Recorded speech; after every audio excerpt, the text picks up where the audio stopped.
We'll see. A TikTok talk at an SEO conference. TikTok talk. Tic-tac-toe. Can I just say English? Wow. Thanks for being awesome. You're awesome. I appreciate you being here. Heck yeah, man.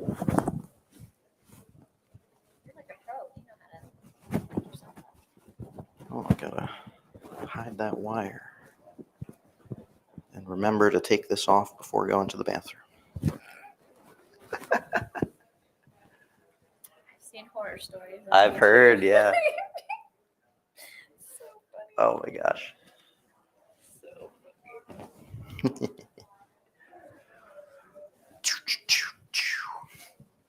Are you connected to the internet? Checking. Yes. Cool. Okay. There's a couple example slides in there to click to show example videos, Perfect. Yeah. if possible.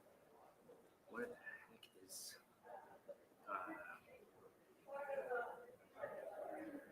I'm not a Mac guy. Neither am I. Check. Let's see if we can figure it out together. Screen. There we go. That doesn't. And then play. Was it just play? I don't know. It seems, yeah.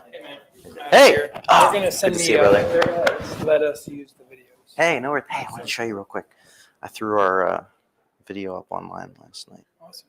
Tagged you. Dude, there's some haters. Well, Do you have? I did it on purpose. Oh, totally. Dude, it's a Great. part of my I strategy. love it. Did you see the comment? So it did 12,000, 6 to 10, pretty good. That's cool. But I baited a lot of them, Oh, right? Because I love it. they're like saw it. use 3-word titles. Enters a 7-word title. I love it. Great to see you, brother. Yeah, fun hanging. The shirt game is pretty fire. I had to match you, but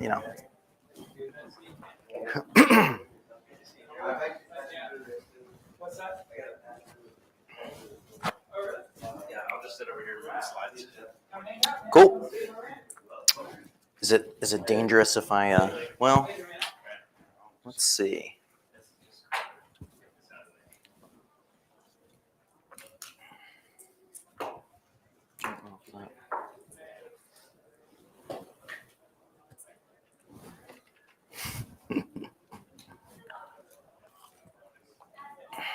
How's your morning?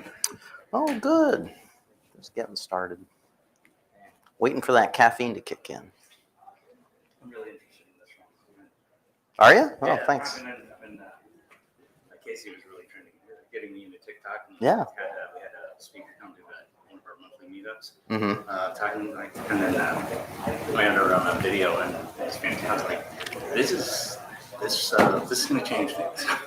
Yeah, it already has. It's changed the landscape. I fully get it. I should live stream TikTok later. Yeah, I followed you on TikTok last night. And, this morning I was like, I should do something, get something out there, put a couple things. I took a lot of vertical videos from the Mhm. so I'm just gonna Nice. post those later. I'll intro them and Yeah. Nice.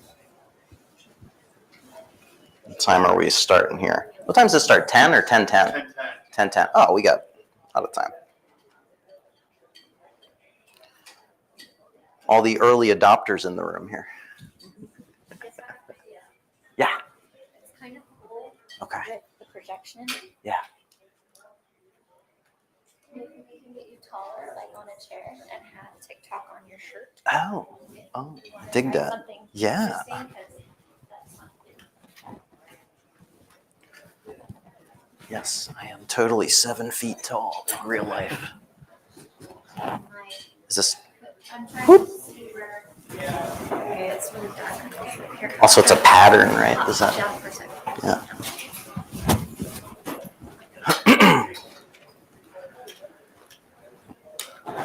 Point out TikTok. Oh, you want to point? Oh, I see. You can Yeah. Put your arm out so we can Yeah. do it, and then you can be like, or something. I don't know. It might work. So I it just might not. so I just don't know. match We're this. just figuring I'm it just gonna match this weirdo and the. out. Yeah. Or that. Are you talking about getting the white TikTok on The white TikTok on Yeah, so your Oh. arm. yeah, see, yeah, on your arm. So get the white TikTok on your arm. If it's Oh, a on- silhouette, I don't think a shirt's very I don't conducive. think it's working. Okay, On so skin, it it's not works better. working, but What you if I can- turn like you can that? just- no, it's not showing. No? But you can be cool and do the thing like you do it in that picture. For sure. Okay. It was so much I appreciate the idea. but you know. I'm a bad model. No, you're not a bad. It has nothing to do with you. It has everything to do with light and your pattern. No. I don't have time for that shit. I shoot it right Yeah, the first time. she's a professional. I used to had my former spouse. He always asked me to Photoshop muscles. One day I did. It's hysterical. Just put his face on a bodybuilder. It looked totally disgusting. Love that. But never again. No. You want muscles, go get them. It's like that guy that was on Twitter when he take requests, but he would do it like in a weird way. Hmm. Like Photoshop. Like Yes. Fernandez, he puts like another guy in there. Oh, yeah. You would take it literally. Yeah. Those are my favorite like Photoshop threads. It's like, can you have me pointing at the top of the Eiffel Tower and it'll just extend this like giant arm all around the thing. Just takes it so. Well, I had this content intern, and she started taking pictures of me and like pulling me how to pull the person out, like making Yeah. memes. So and I was joking around. I knew she was going to take it, and I just said, I want to expand my speaking capability. So she put me on stage at a rock concert and Love that. Fashion Week. And it's fun. That's what you do. So I made fun of myself, right?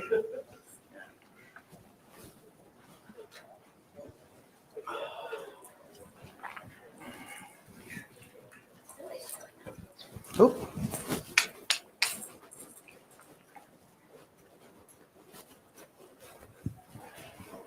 See, this is what I was seeing. And I thought I'd be able to get it on your shirt. You see how it's showing up on your skin? So if you had a Oh. lighter colored shirt, it would show. Got it. But that's okay. I just look, take my bonnets. yeah. Just take my shirt off real quick.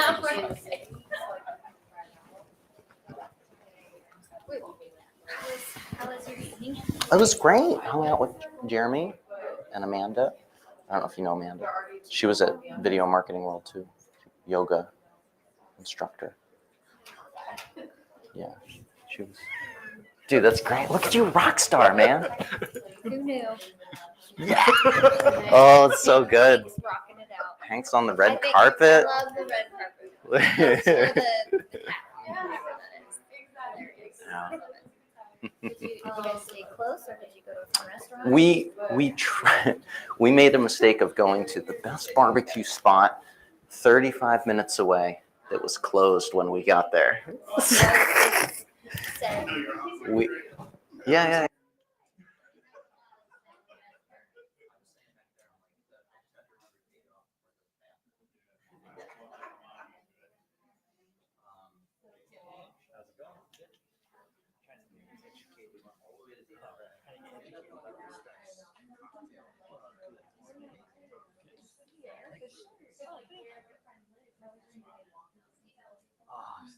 One had some barbecue with some pretty fantastic people.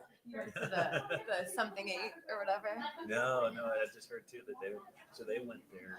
Oh, you were part of the 35 minutes away.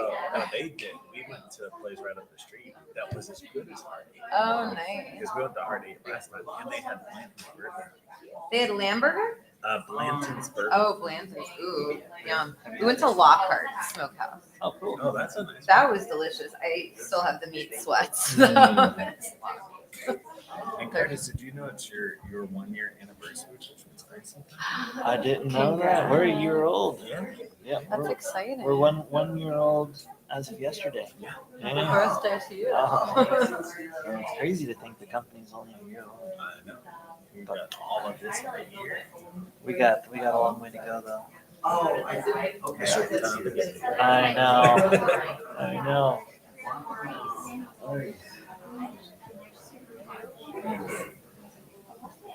Yeah, that was a busy year. That was a very busy year. It was. That's what I was saying too. Like with your momentum, like just keep going.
Hey, test, test, test. Okay. Just want to see if anyone's out there. We can get started early, probably. I don't care. More Q&A. Does everyone want to get started? Yeah? I don't know if anyone else is coming. Cool. All right. Yeah? You all good on your end? Ah, sweet. Cool. Okay, ladies and gentlemen, we're going to get started a little bit early. Austin Armstrong is a lifelong digital marketer, public speaker, podcast host of Business Talk, a TikTok marketing podcast, and CEO of Sociology Pro, a digital marketing agency specializing in TikTok marketing for businesses and search engine optimization. Austin has posted over 2,000 videos to TikTok, tripling his own business and thousands more across of his clients' accounts. So we're very thrilled to have Austin here. And Austin, take it away. Thank you. And it's Socialty Pro. I won't hold that against you. It's okay. And I want to thank everyone for being here. Totally surprised at the turnout of everyone in a TikTok talk at an SEO conference. So props to you all for being so forward thinking and bold. I'm going to be talking about TikTok, leveraging TikTok to generate leads and sales for your business. I come about TikTok from a totally different perspective than most people, and I hope all of you will appreciate this. This is going to be maybe a controversial statement, but it's the reality. TikTok is a search engine. It's not even becoming a search engine. It is a search engine. So you don't need to dance in order to be successful. You need to know what your customers are searching for and answer them. Let's jump in. So a little bit about the agenda. Going to be talking a little bit about my personal story. And I come from an SEO background. I actually started an SEO agency first. And I wanted to see if I could leverage TikTok to get leads for my business, which was so successful that led me to having other clients ask me if we could do TikTok for them. So we've actually transitioned so much from just being an SEO agency that most of our clientele now is focused on TikTok and vertical video. I'm going to talk about the opportunity of why TikTok and really the benefit of vertical video strategy in general. How to develop content strategy. I'm never going to ask you to dance. Don't worry about that. You don't even need to be funny if you don't want to. You can recommend a little bit of edutainment, but you don't have to if it's not for you. I'm going to share some of my, oh, we got a clicker. Yeah. Let's see. Does this work? Whoop. Are we plugged in or no? Oh. By the way, all of these fonts were cohesive when I developed this. So some of the strange growth hacks that I use, but definitely work to increase engagement and that view duration throughout. Tools to help automate a lot of this, and of course, lead gen. I also want to say that TikTok is a fun platform, so I want to have some fun with you all. I don't want to just talk at you. There will be room at the end for Q&A, but if a thought sparks, if you want to dive deeper into something that I'm saying, if you want me to clarify on anything, let's workshop this together, okay? I am a lead by example type of digital marketer. Nothing against any other social media agency out there. I'm sure there's a lot of social media agencies in this room, but I saw a personal issue that there were so many social media agencies out there that had zero social media presence themselves. Everybody was doing pay-per acquisition or word of mouth. And I wanted to sort of flip that script. And so we've grown our business entirely organically, starting with TikTok and leveraging all of the other social media profiles as well.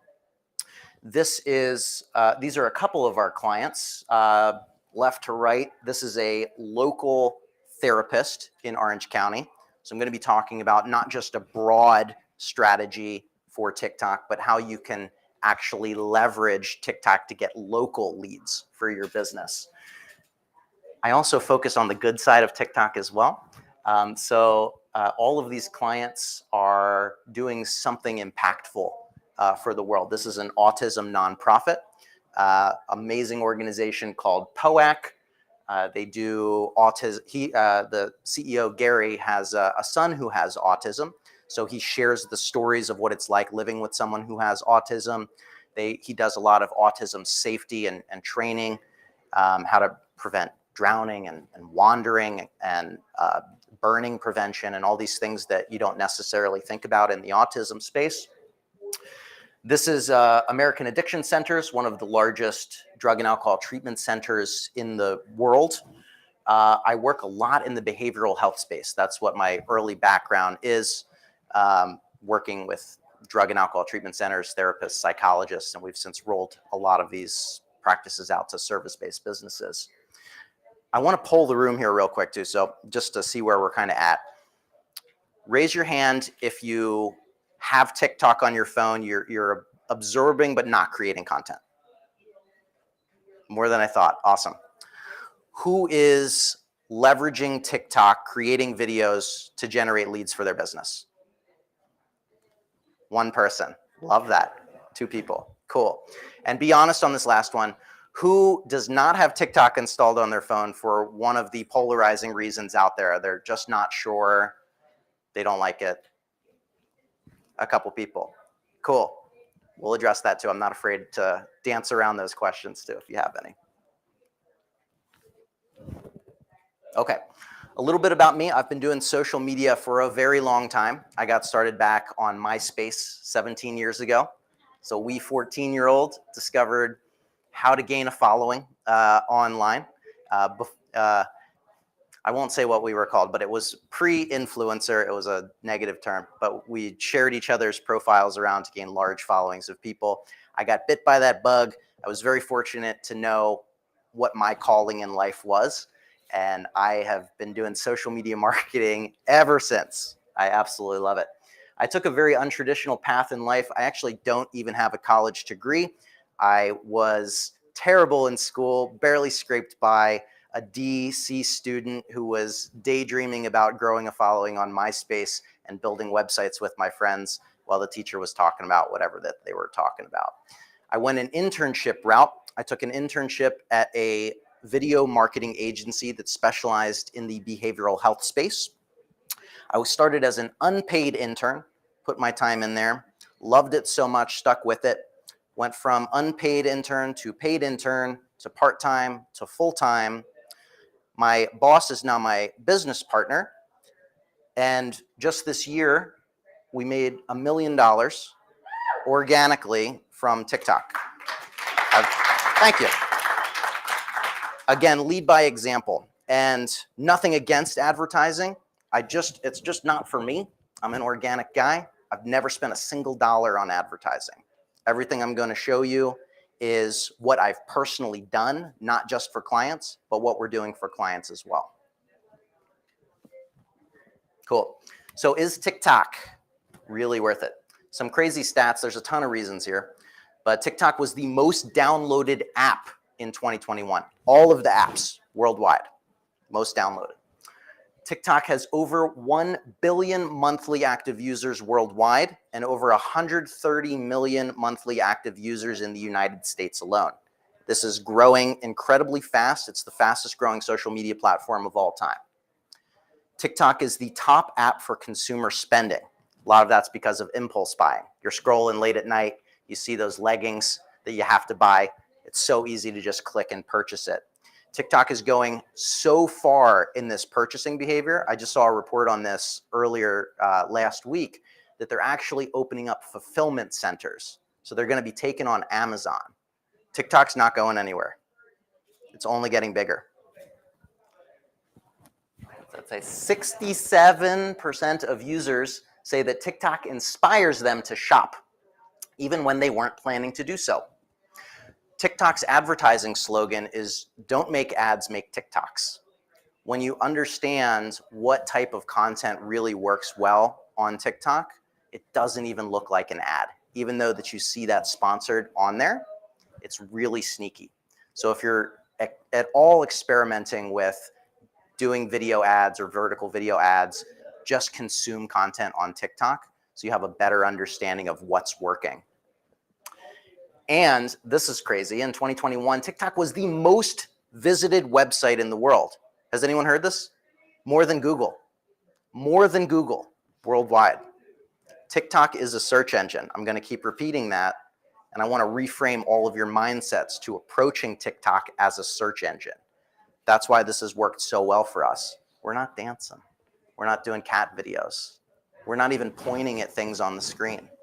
We know who our target audience is, and we're answering the questions that they have, providing value. That's what it's all about. It's never about you. It's always about them. This is going to overwhelm a lot of you, but we're going to break it down. It's not just and TikTok right now.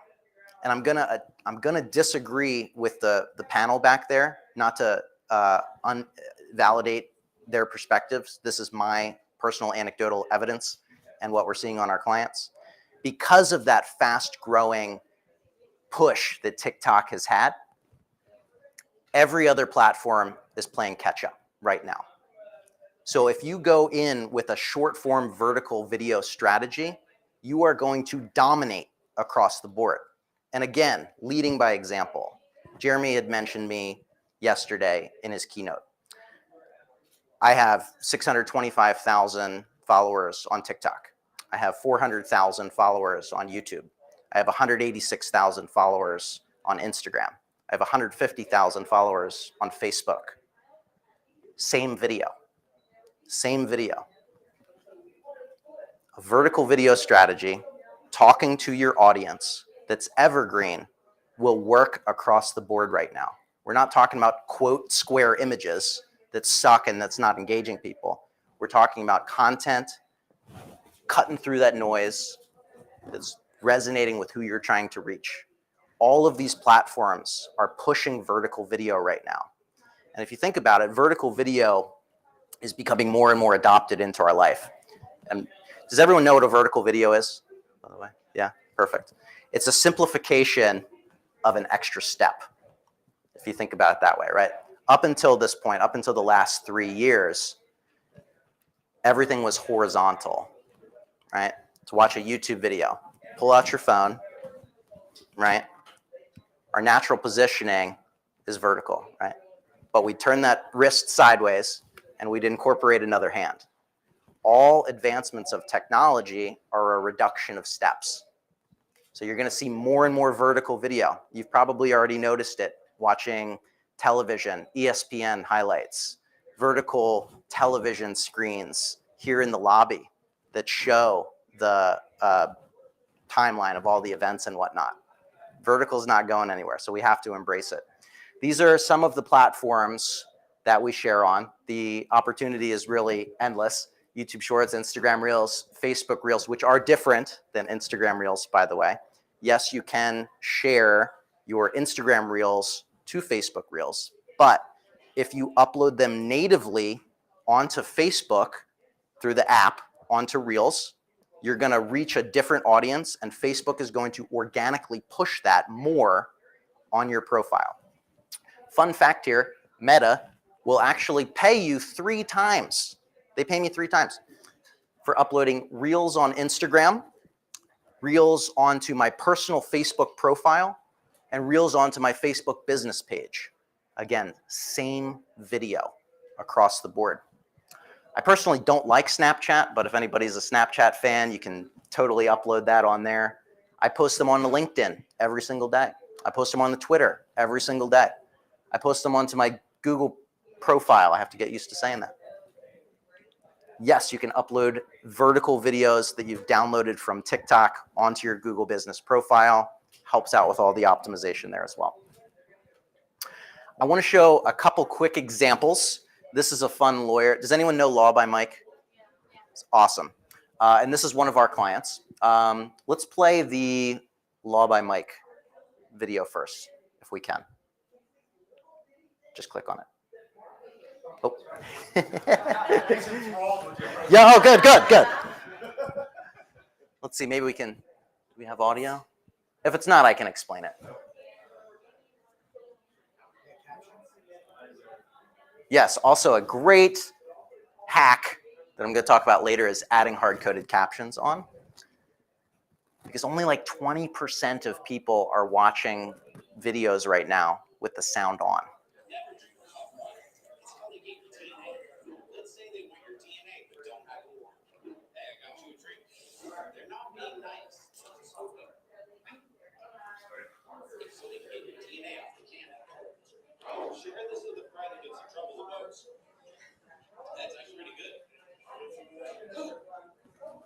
Funny video, right?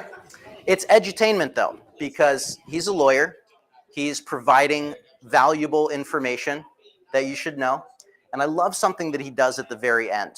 And we're going to talk about this whole content structure as well. He has an opening hook to stop that scroll, super important. He's delivering on the value in a really fast-paced way. And his call to action at the end, you can go back. You don't have to play it over and over again. Share this with somebody that needs this information. A very specific call to action. Share this video with your drunk buddy before he gets arrested again, right? So they don't have his DNA. When you have one clear call to action, they're much more likely to do that one thing that you want them to do. If you're like, smash that subscribe button, follow for more, comment with 5 things that you want to know, tag 47 friends, share this, save this. They're not going to do any of that, right? Paralysis analysis. The more things that you tell them to do, the less likely that they are to do any of it at all. So tell them one clear thing, and they're more likely to do that. The other example that I wanted to show, if we can get it, is a client of ours. It's a little bit more boring of a video, but I wanted to show you it because of how simple it is and because the SEO approach to it as well. They're long-tail keyword questions. And what we do is we have a camera guy ask the professional the question, the professional answers. Not a lot of heavy editing involved. You can edit everything on your phone now. You don't even need to be a crazy editor, have all these capabilities. PowerPoint, I believe. Oh, yep, no, it's right there, right? Oh, uh-oh. That's okay, we can roll with it. Worst case scenario, we turn this into a workshop together and we just strategize in real time. While this is coming up, any questions so far? Yeah. I've heard that some people, they don't like to upload their videos directly to TikTok because of the watermark there, and then if you put it on another platform, it might not push it as much. Have you seen that yourself? Yes, a little bit. Yeah, so depending on what platform that you're creating first, you definitely want to remove the watermarks. Instagram in particular has told us over and over again that they are working towards deprioritizing repurposed content. So what I like to do, I'm a TikTok first creator. So what I like to do is I will copy that link, go to a website called snaptik.com, and it will download that video watermark free.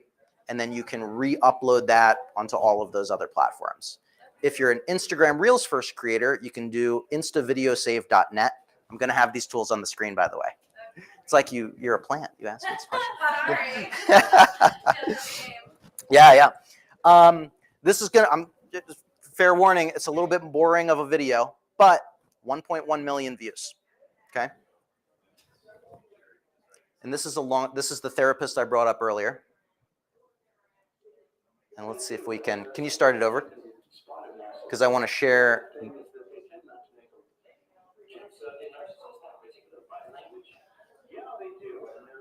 This camera guy behind the camera asking the professional the question. It's long tail SEO keyword that we pulled from SEMrush, the sponsor of this event.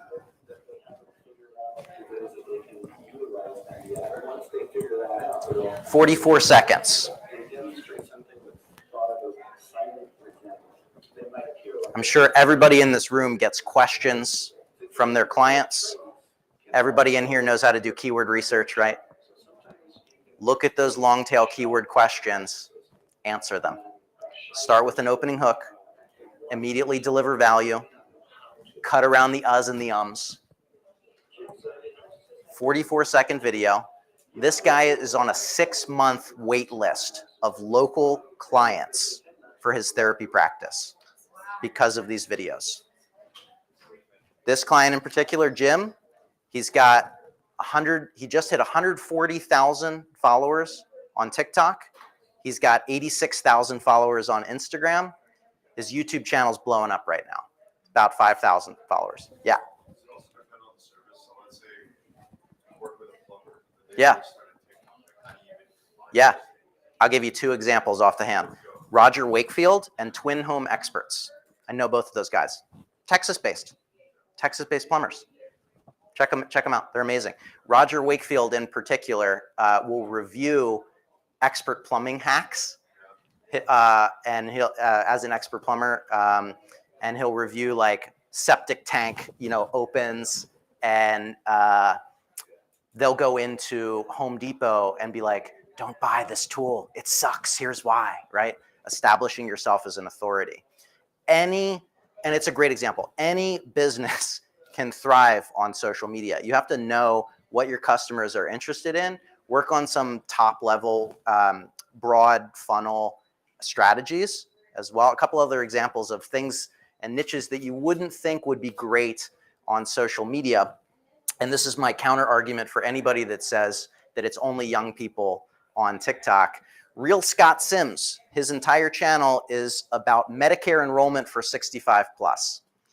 He's got about 150,000 followers on TikTok right now. And whether that's the individual themselves at 65 plus, it's their children, or it's their grandchildren trying to help grandma, they're on there. The decision makers are on there. I will also say, just because it's a younger demographic creating content, it's the lurkers that are your customers. That's where the misconception comes from, that TikTok is only an organic or is only a younger demographic platform. And so just real quick on here, like anybody can do this, right? Super simple strategy. Doesn't take that much. My content is me holding the selfie up, recording my computer screen, and then back on selfie. You don't have to go high production value. Yeah.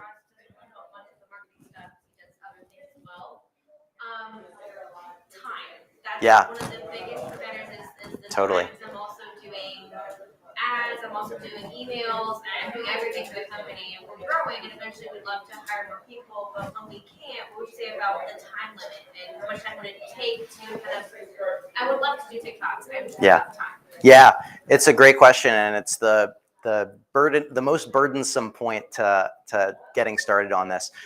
All of the repurposing strategies are fantastic. If you're doing a live stream already, if you're already making YouTube videos, you can cut those down. There's amazing tools to just simplify this. Canva.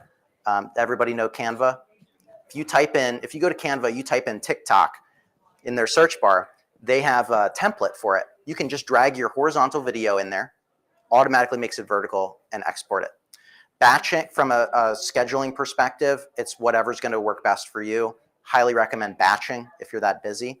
What batching is just take an hour a week, wake up an hour earlier, lunch break, weekend, hour at night, plan ahead, knock out 20 videos, 10 videos that are 30 seconds long, 15 seconds long, answering a specific question.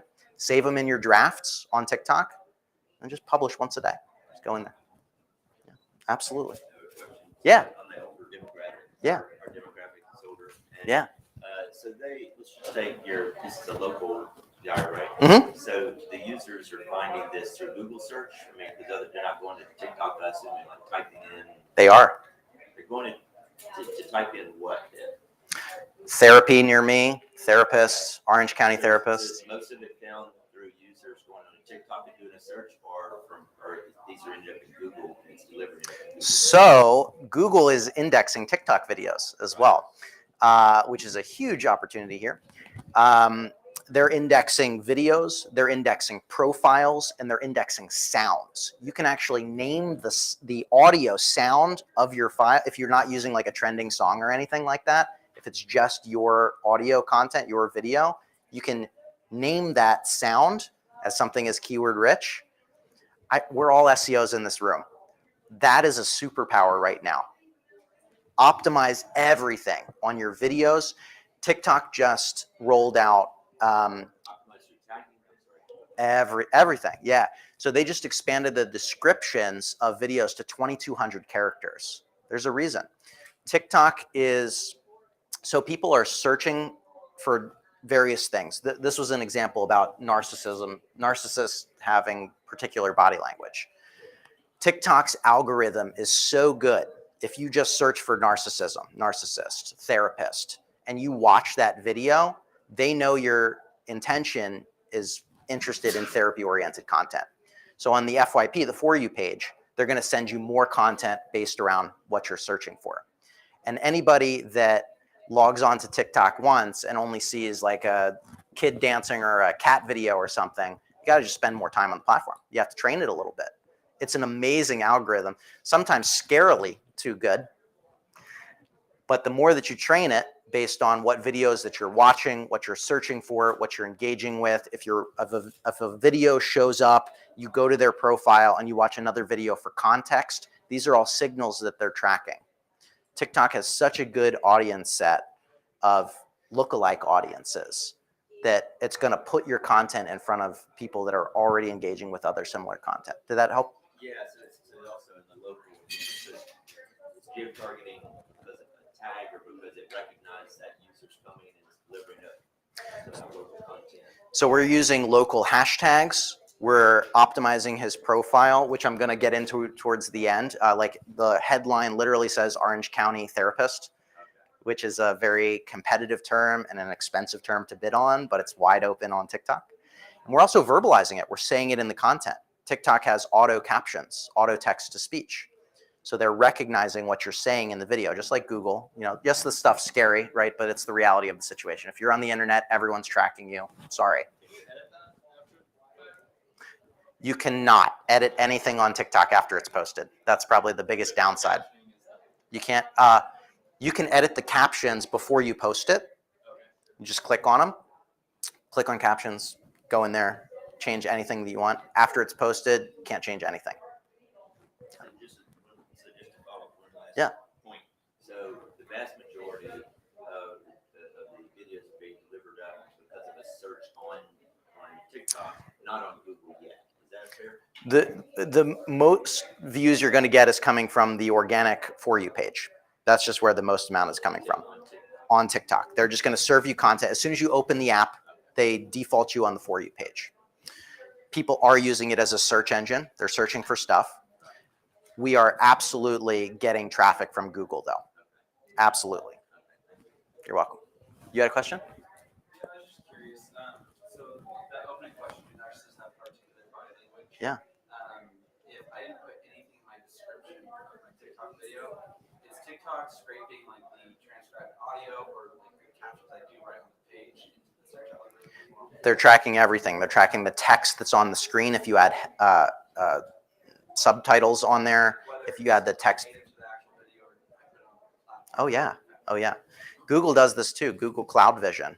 You input something into Google Cloud Vision, it's going to tell you what text is on the screen. It's going to give you so much detailed information. The auto captions. I definitely recommend adding a keyword-rich description to every TikTok video regardless, but they're already picking up on all this. Totally. How are we doing on time, by the way? We good? We good? We good? Everyone feeling good? Yeah? All right, cool. Building your content strategy. We have a lot to go. I'm going to move fast. Broad, nurture, convert. This is going to change a little bit depending on your objectives. This is my strategy. I'm focused a lot on growth. I want the social proof. I want the followers. I'm not going to, bullshit you.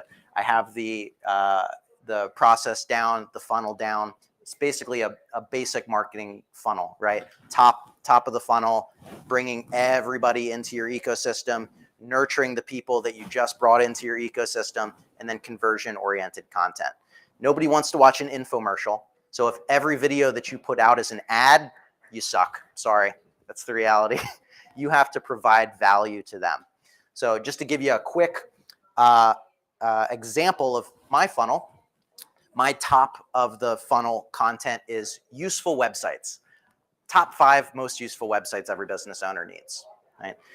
Everybody that's a business owner, an entrepreneur, or an aspiring business owner or entrepreneur is interested in the websites that I share. I'm also an affiliate for them as well, a little back-end strategy there. But those videos do exceptionally well. Virality is overrated, but these videos tend to go viral over and over again. Nurturing-oriented content is answering questions that they have. There's an amazing feature within TikTok that Instagram has now copied, the ability to do a video response to a comment. This is so powerful. There's never been an opportunity like this, aside from like live streaming, where you can ask a question to an industry expert and get a personalized video response. Guess what? It's not just them that has that question. It's a million other people that have that question. They just haven't asked it. It's just that one person.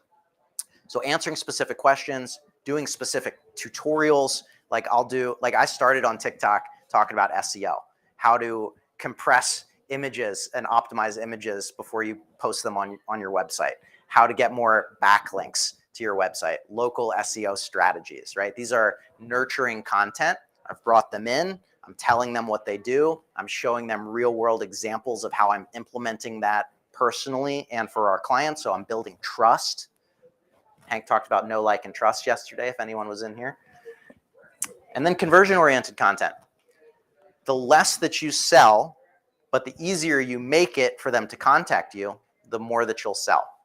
One of the biggest marketing mindset shifts that I learned is that if you give all of your best information away for free, it sounds counterintuitive, give your best information away for free, the more they're going to trust you and the more likely that they are to contact you, because they don't have the time, right? They don't have the know-how. They need to be held accountable. They want these specific processes for their business, right? I talk a lot about general-oriented topics rather than here's X, Y, and Z thing to do.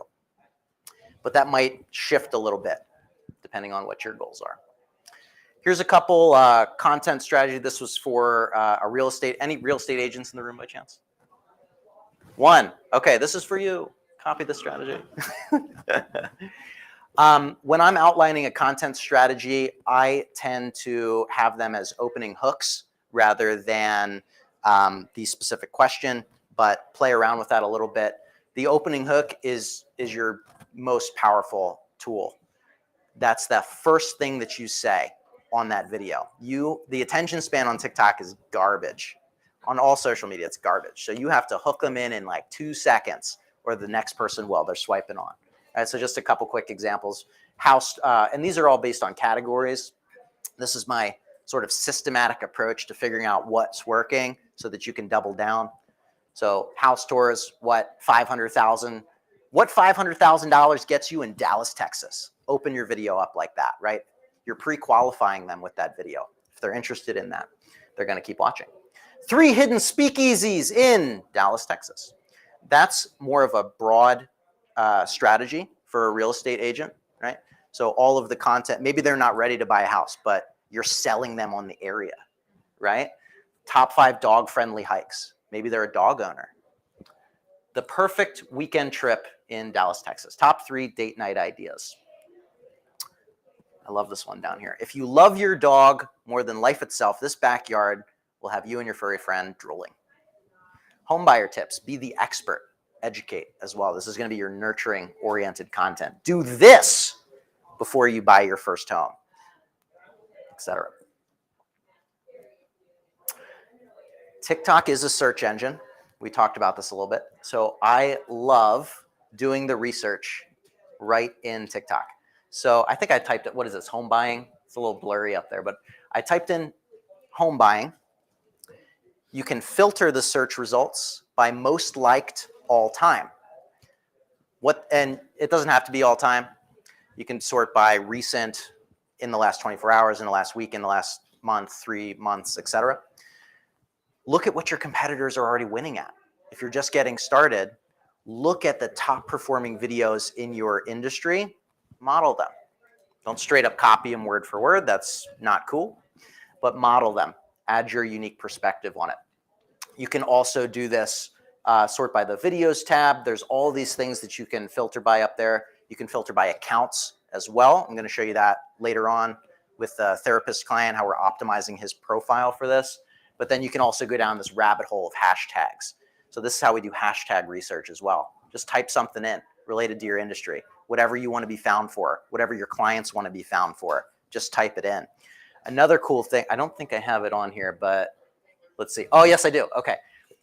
You know how you type in something into Google or YouTube and it's going to auto suggest you things that people are searching for? Guess what? TikTok has that too. They're going all in on searchability right now. So you just, I can't even read these examples, but I typed in home buying again. And what does it say? Home buying sorry, live streamers. Home buyer tips, home buyers 2022, home buying tips for beginners, home buyer first time, home buying 101, home buying hacks, right? These are all things that people are searching for. This is a great tool called AnswerSocrates.com. It's a free tool. There's also AnswerThePublic.com. It's a great tool, but I'm sure everyone in this room has access to SEMrush or Ahrefs.com or Ubersuggest. Any of these SEO keyword research tools will do the same thing here. If you don't want to pay for it, use Answer Socrates or Answer the Public. What this tool does, 5 minutes. Oh my gosh, we're so quick. Okay. Boop, boop, boop. If you take nothing else away from this slide, structure every video just like this. Hook, value, call to action. Cut the fluff, deliver value. Frequency plus consistency equals success. I challenge everyone in this room, outline a content strategy, 30 SEO questions, do one a day for 30 days straight. It's going to change your life. It's going to change your clients' lives. You're going to see the opportunity. Oh, 15 minutes. Okay, I can slow down. Woo! You're scaring me, man. All good. What's that? As long as they need to be, but as short as possible. Cut the fluff. I'd recommend in general, if you want to have a repurposing strategy, definitely go less than 60 seconds. That's going to let you upload the vertical video to every other platform without any restrictions. There's a couple like Instagram Reels is now 90 seconds. Facebook Reels is 60 seconds. YouTube Shorts is 60 seconds. If you want to maximize the content reach and deliverability of the formats that all these platforms are doing, 60 seconds. I'd recommend going shorter than that, but don't go over. I have personally found that if I can retain 80% of people for 45 seconds, those videos do exceptionally well. It's all about watch time, holding their attention throughout the entire video. It's so important. So bullet pointed information as well is what works. When you're just getting started, script it out. Here's your opening hook. Here's point 1, here's point 2, here's point 3. Save this video with yourself so you can take action on it later. Just structure every video that way. Yes? So, sorry, one more. Sorry. Is it just like an educational, like entertainment? It's yeah. Talking about the points of these are top SEO tricks. Yeah. It's like showing anything on the internet. There's a lot of different ways that you can structure it. I love just holding my phone up to my computer screen. Super low quality. Yeah. So like top 3 local SEO hacks. You know, sign up for your local chamber of commerce to get the best local backlink. Sign up for a bunch of citations. Have local-based SEO pages on your website. Follow to learn better SEO tags. That was off the cuff. A little rough, but just copy that. Some of my favorite engagement tricks here. I love the trolls. I understand that they are difficult to deal with, and you don't have to do all of these things, but these are what works for me because I know that for every troll that runs into the comment to correct me, my video has helped 10 other people. So I don't give, pardon my language, I don't give a shit about the trolls because it's always coming from username 47365 with no experience whatsoever that's judging me based on nothing. So I will purposely pronounce something wrong. This example here is called Hola VPN. I said Holla VPN in that video, and people hated that. They were quick to correct me here. But again, I know that because they watched that video, I'm baiting their ego. They're running to the comment section to correct me because they're right and I'm wrong, right? I will place something weird in the background. I share a lot of useful websites and I screen record on my computer. So something I've been doing the last couple of months that's really helped me grow is below that URL, I will place a folder that says something really weird. In this example, Mr. Beast and UD ... And I don't reference it. It's just there. What this does is it forces people to rewatch that video and say, what the heck? Did he just, what's going on there? And then they run to the comments to see if anyone else saw it, if they were alone or not. And I'll swap this folder out in every video. This has become my new Easter egg. Donald Trump and UD ... Things like, I'll let your mind, yeah.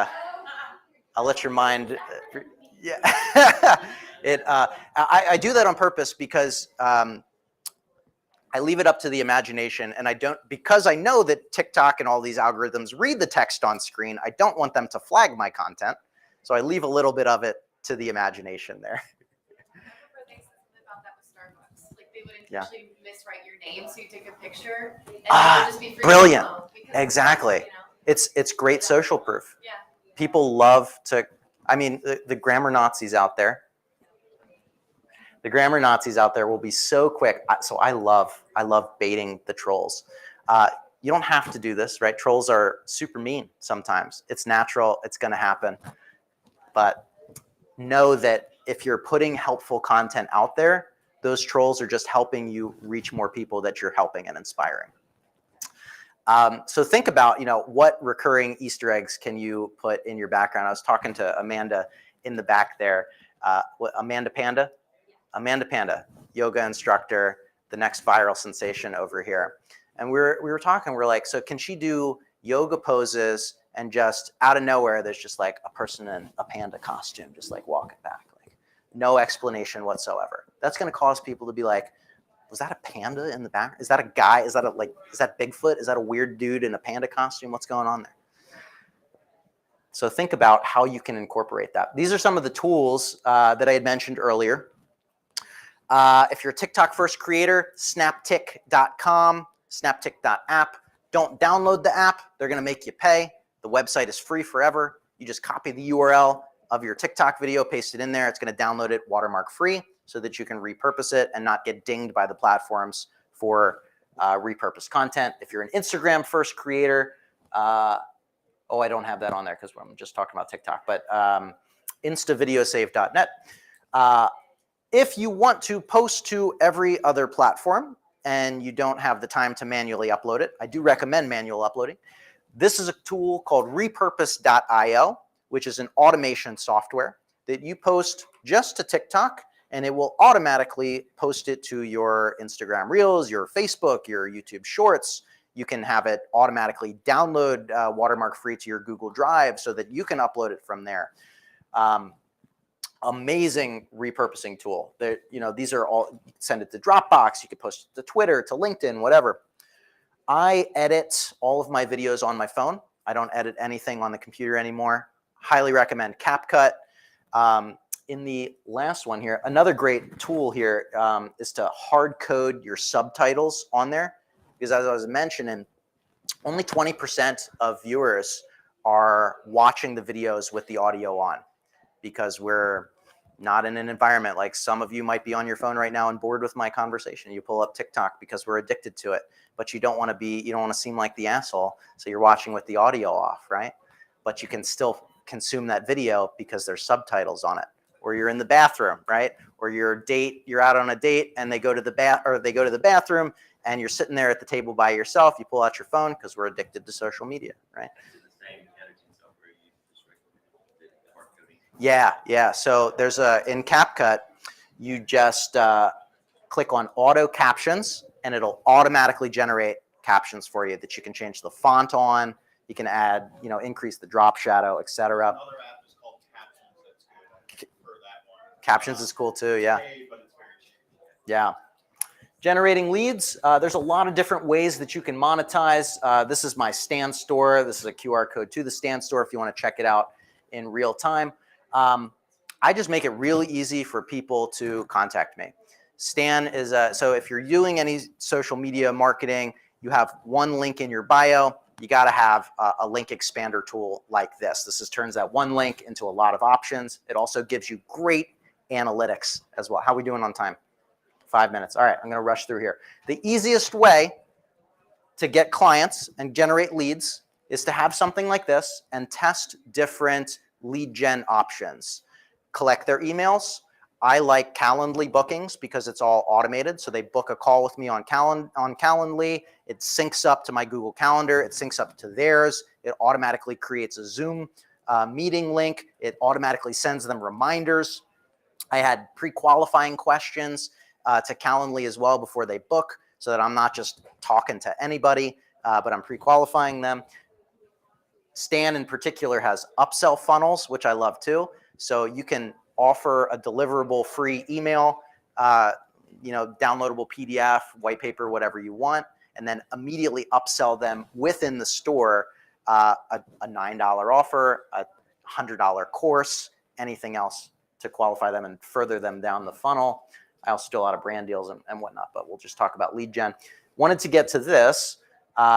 This is how we're optimizing locally.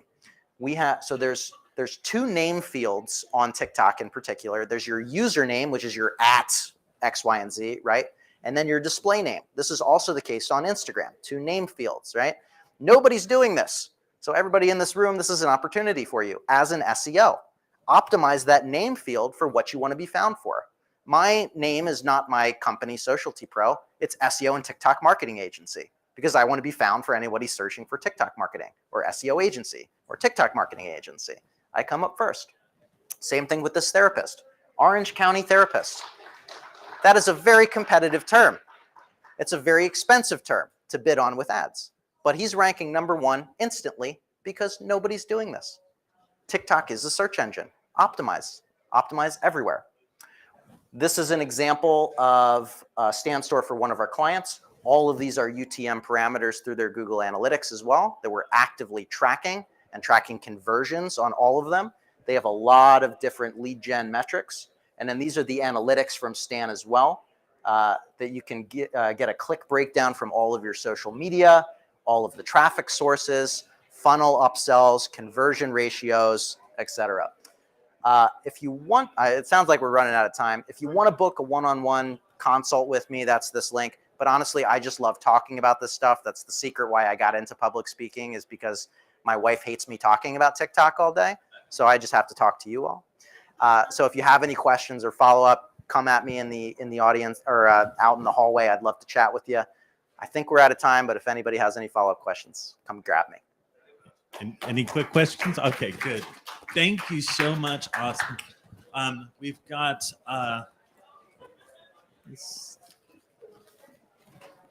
we've got a gift for you for speaking. Thank you so much. I appreciate it. Thank you. Thank you. Yeah? Oh, no, sure.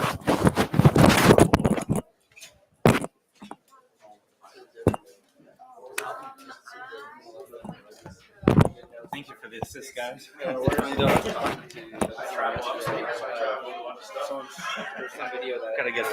run to Best Buy at lunch to get another. And there was a misspelling. He's like, oh, you don't want the auto caption. Is the next one virtual? The next one. Oh, yeah. I had this up. I'm like, Okay.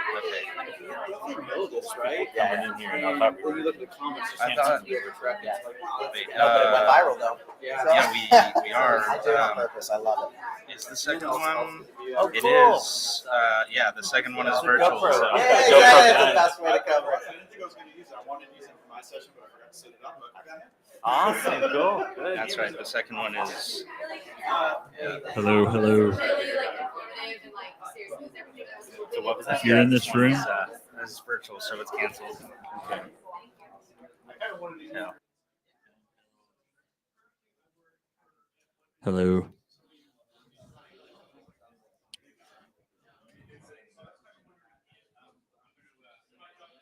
Hello, hello. Everybody in here. I don't think they're even paying attention or care that I'm here. I could say whatever and nobody's paying attention. So this next one's not happening, right? Yeah, we just gotta kick people out. We should probably kick them out before they.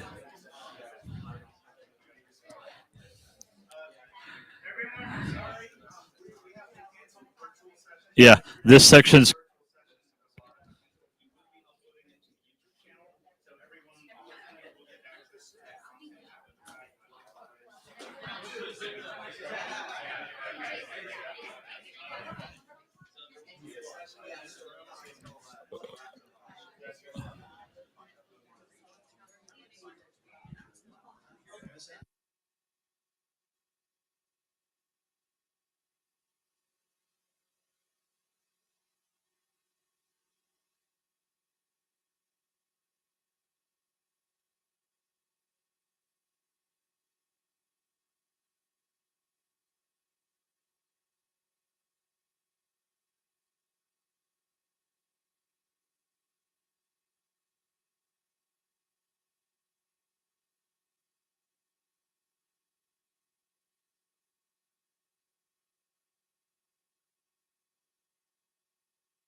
Jim, so do narcissists have particular body language?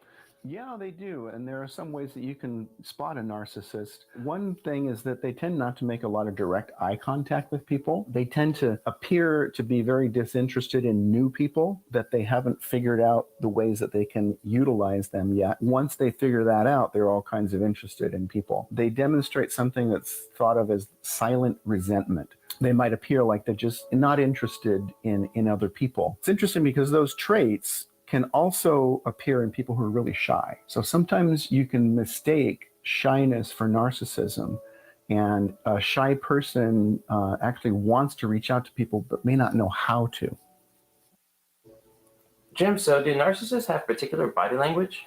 Yeah, they do. And there are some ways that you can spot a narcissist. One thing is that they tend not to make a lot of direct eye contact with people. They tend to appear to be very disinterested in new people, that they haven't figured out the ways that they can utilize them yet. Once they figure that out, they're all kinds of interested in people. They demonstrate something that's thought of as silent resentment. They might appear like they're just not interested in other people. It's interesting because those traits can also appear in people who are really shy. So sometimes you can mistake shyness for narcissism, and a shy person actually wants to reach out to people but may not know how to. Jim, so do narcissists have particular body language? Yeah, they do. And there are some ways that you can spot a narcissist. One thing is that they tend not to make a lot of direct eye contact with people. They tend to appear to be very disinterested in new people, that they haven't figured out the ways that they can utilize them yet. Once they figure that out, they're all kinds of interested in people. They demonstrate something that's thought of as silent resentment. They might appear like they're just not interested in other people. It's interesting because those traits can also appear in people who are really shy. So sometimes you can mistake shyness for narcissism, and a shy person actually wants to reach out to people but may not know how to. Jim, so do narcissists have particular body language? Yeah, they do. And there are some ways that you can spot a narcissist. One thing is that they tend not to make a lot of direct eye contact with people. They tend to appear to be very disinterested in new people, that they haven't figured out the ways that they can utilize them yet. Once they figure that out, they're all kinds of interested in people. They demonstrate something that's thought of as silent resentment. They might appear like they're just not interested in other people. It's interesting because those traits can also appear in people who are really shy. So sometimes you can mistake shyness for narcissism, and a shy person actually wants to reach out to people but may not know how to. Jim, so do narcissists have particular body language? Yeah, they do. And there are some ways that you can spot a narcissist. One thing is that they tend not to make a lot of direct eye contact with people. They tend to appear to be very disinterested in new people, that they haven't figured out the ways that they can utilize them yet. Once they figure that out, they're all kinds of interested in people. They demonstrate something that's thought of as silent resentment. They might appear like they're just not interested in other people. It's interesting because those traits can also appear in people who are really shy. So sometimes you can mistake shyness for narcissism, and a shy person actually wants to reach out to people but may not know how to. Jim, so do narcissists have particular body language? Yeah, they do. And there are some ways that you can spot a narcissist. One thing is that they tend not to make a lot of direct eye contact with people. They tend to appear to be very disinterested in new people, that they haven't figured out the ways that they can utilize them yet. Once they figure that out, they're all kinds of interested in people. They demonstrate something that's thought of as silent resentment. They might appear like they're just not interested in other people. It's interesting because those traits can also appear in people who are really shy. So sometimes you can mistake shyness for narcissism, and a shy person actually wants to reach out to people but may not know how to. Jim, so do narcissists have particular body language? Yeah, they do. And there are some ways that you can spot a narcissist. One thing is that they tend not to make a lot of direct eye contact with people. They tend to appear to be very disinterested in new people, that they haven't figured out the ways that they can utilize them yet. Once they figure that out, they're all kinds of interested in people. They demonstrate something that's thought of as silent resentment. They might appear like they're just not interested in other people. It's interesting because those traits can also appear in people who are really shy. So sometimes you can mistake shyness for narcissism. And a shy person actually wants to reach out to people but may not know how to. Jim, so do narcissists have particular body language? Yeah, they do. And there are some ways that you can spot a narcissist. One thing is that they tend not to make a lot of direct eye contact with people. They tend to appear to be very disinterested in new people, that they haven't figured out the ways that they can utilize them yet. Once they figure that out, they're all kinds of interested in people. They demonstrate something that's thought of as silent resentment. They might appear like they're just not interested in other people. It's interesting because those traits can also appear in people who are really shy. So sometimes you can mistake shyness for narcissism. And a shy person actually wants to reach out to people but may not know how to. Jim, so do narcissists have particular body language? Yeah, they do. And there are some ways that you can spot a narcissist. One thing is that they tend not to make a lot of direct eye contact with people. They tend to appear to be very disinterested in new people, that they haven't figured out the ways that they can utilize them yet. Once they figure that out, they're all kinds of interested in people. They demonstrate something that's thought of as silent resentment. They might appear like they're just not interested in other people. It's interesting because those traits can also appear in people who are really shy. So sometimes you can mistake shyness for narcissism. And a shy person actually wants to reach out to people but may not know how to. Jim, so do narcissists have particular body language? Yeah, they do. And there are some ways that you can spot a narcissist. One thing is that they tend not to make a lot of direct eye contact with people. They tend to appear to be very disinterested in new people, that they haven't figured out the ways that they can utilize them yet. Once they figure that out, they're all kinds of interested in people. They demonstrate something that's thought of as silent resentment. They might appear like they're just not interested in other people. It's interesting because those traits can also appear in people who are really shy. So sometimes you can mistake shyness for narcissism. And a shy person actually wants to reach out to people but may not know how to. Jim, so do narcissists have particular body language?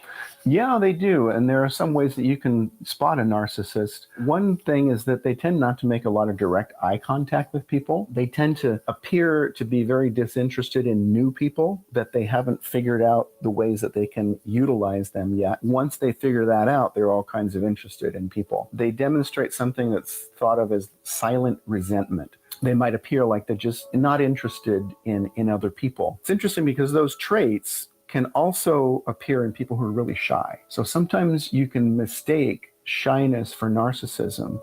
And a shy person actually wants to reach out to people but may not know how to. Jim, so do narcissists have particular body language? Yeah, they do. And there are some ways that you can spot a narcissist. One thing is that they tend not to make a lot of direct eye contact with people. They tend to appear to be very disinterested in new people, that they haven't figured out the ways that they can utilize them yet. Once they figure that out, they're all kinds of interested in people. They demonstrate something that's thought of as silent resentment. They might appear like they're just not interested in other people. It's interesting because those traits can also appear in people who are really shy. So sometimes you can mistake shyness for narcissism. And a shy person actually wants to reach out to people but may not know how to. Jim, so do narcissists have particular body language? Yeah, they do. And there are some ways that you can spot a narcissist. One thing is that they tend not to make a lot of direct eye contact with people. They tend to appear to be very disinterested in new people, that they haven't figured out the ways that they can utilize them yet. Once they figure that out, they're all kinds of interested in people. They demonstrate something that's thought of as silent resentment. They might appear like they're just not interested in other people. It's interesting because those traits can also appear in people who are really shy. So sometimes you can mistake shyness for narcissism.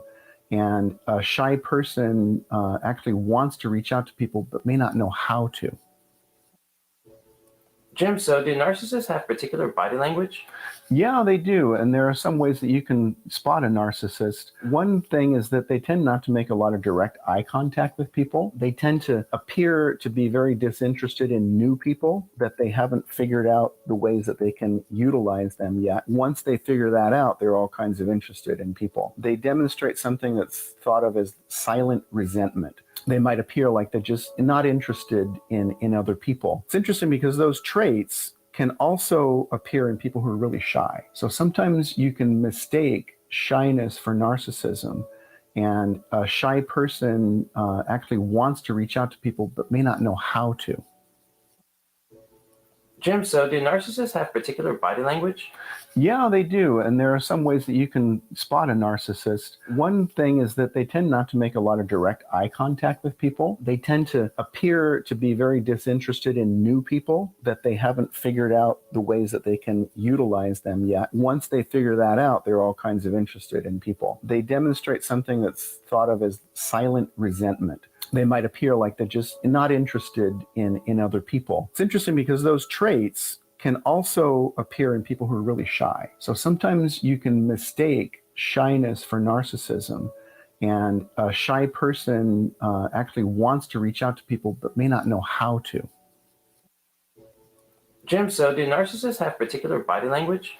Yeah, they do. And there are some ways that you can spot a narcissist. One thing is that they tend not to make a lot of direct eye contact with people. They tend to appear to be very disinterested in new people, that they haven't figured out the ways that they can utilize them yet. Once they figure that out, they're all kinds of interested in people. They demonstrate something that's thought of as silent resentment. They might appear like they're just not interested in other people. It's interesting because those traits can also appear in people who are really shy. So sometimes you can mistake shyness for narcissism, and a shy person actually wants to reach out to people but may not know how to. Jim, so do narcissists have particular body language? Yeah, they do. And there are some ways that you can spot a narcissist. One thing is that they tend not to make a lot of direct eye contact with people. They tend to appear to be very disinterested in new people, that they haven't figured out the ways that they can utilize them yet. Once they figure that out, they're all kinds of interested in people. They demonstrate something that's thought of as silent resentment. They might appear like they're just not interested in other people. It's interesting because those traits can also appear in people who are really shy. So sometimes you can mistake shyness for narcissism, and a shy person actually wants to reach out to people but may not know how to. Jim, so do narcissists have particular body language?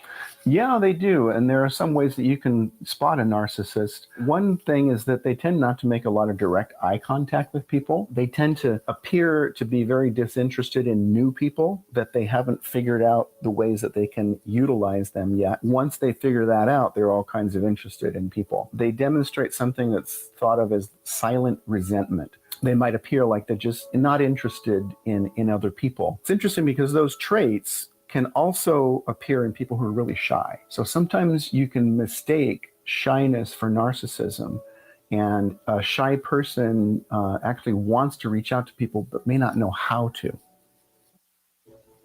Jim, so do narcissists have particular body language? Yeah, they do. And there are some ways that you can spot a narcissist. One thing is that they tend not to make a lot of direct eye contact with people. They tend to appear to be very disinterested in new people, that they haven't figured out the ways that they can utilize them yet. Once they figure that out, they're all kinds of interested in people. They demonstrate something that's thought of as silent resentment. They might appear like they're just not interested in other people. It's interesting because those traits can also appear in people who are really shy. So sometimes you can mistake shyness for narcissism, and a shy person actually wants to reach out to people but may not know how to. Jim, so do narcissists have particular body language? Yeah, they do. And there are some ways that you can spot a narcissist. One thing is that they tend not to make a lot of direct eye contact with people. They tend to appear to be very disinterested in new people, that they haven't figured out the ways that they can utilize them yet. Once they figure that out, they're all kinds of interested in people. They demonstrate something that's thought of as silent resentment. They might appear like they're just not interested in other people. It's interesting because those traits can also appear in people who are really shy. So sometimes you can mistake shyness for narcissism, and a shy person actually wants to reach out to people but may not know how to. Jim, so do narcissists have particular body language? Yeah, they do, and there are some ways that you can spot narcissists. One thing is that they tend not to make direct eye contact with people. They tend to appear to be very interested in people, but they haven't figured out the ways that they can utilize them. That once they figure that out, they're all kinds of interested in people. They demonstrate things thought of as silent resentment. They might appear like they're just not interested in other people. It's interesting because those traits can also appear in people who are shy. So sometimes you can mistake shyness for narcissism, and a shy person actually wants to reach out to people but may not know how to. Jim, so do narcissists have particular body language? Yeah, they do, and there are some ways that you can spot a narcissist. One thing is that they tend not to make a lot of direct eye contact with people. They tend to appear to be very disinterested in new people, that they haven't figured out the ways that they can utilize them yet. Once they figure that out, they're all kinds of interested in people. They demonstrate something that's thought of as silent resentment. They might appear like they're just not interested in other people. It's interesting because those traits can also appear in people who are really shy. So sometimes you can mistake shyness for narcissism, and a shy person actually wants to reach out to people but may not know how to. Jim, so do narcissists have particular body language? Yeah, they do, and there are some ways that you can spot a narcissist. One thing is that they tend not to make a lot of direct eye contact with people. They tend to appear to be very disinterested in new people, that they haven't figured out the ways that they can utilize them yet. Once they figure that out, they're all kinds of interested in people. They demonstrate something that's thought of as silent resentment. They might appear like they're just not interested in other people. It's interesting because those traits can also appear in people who are really shy. So sometimes you can mistake shyness for narcissism, and a shy person actually wants to reach out to people but may not know how to. Jim, so do narcissists have particular body language? Yeah, they do, and there are some ways that you can spot a narcissist. One thing is that they tend not to make a lot of direct eye contact with people. They tend to appear to be very disinterested in new people, that they haven't figured out the ways that they can utilize them yet. Once they figure that out, they're all kinds of interested in people. They demonstrate something that's thought of as silent resentment. They might appear like they're just not interested in other people. It's interesting because those traits can also appear in people who are really shy. So sometimes you can mistake shyness for narcissism, and a shy person actually wants to reach out to people but may not know how to. Jim, so do narcissists have particular body language? Yeah, they do, and there are some ways that you can spot a narcissist. One thing is that they tend not to make a lot of direct eye contact with people. They tend to appear to be very disinterested in new people, that they haven't figured out the ways that they can utilize them yet. Once they figure that out, they're all kinds of interested in people. They demonstrate something that's thought of as silent resentment. They might appear like they're just not interested in other people. It's interesting because those traits can also appear in people who are really shy. So sometimes you can mistake shyness for narcissism, and a shy person actually wants to reach out to people but may not know how to. Jim, so do narcissists have particular body language?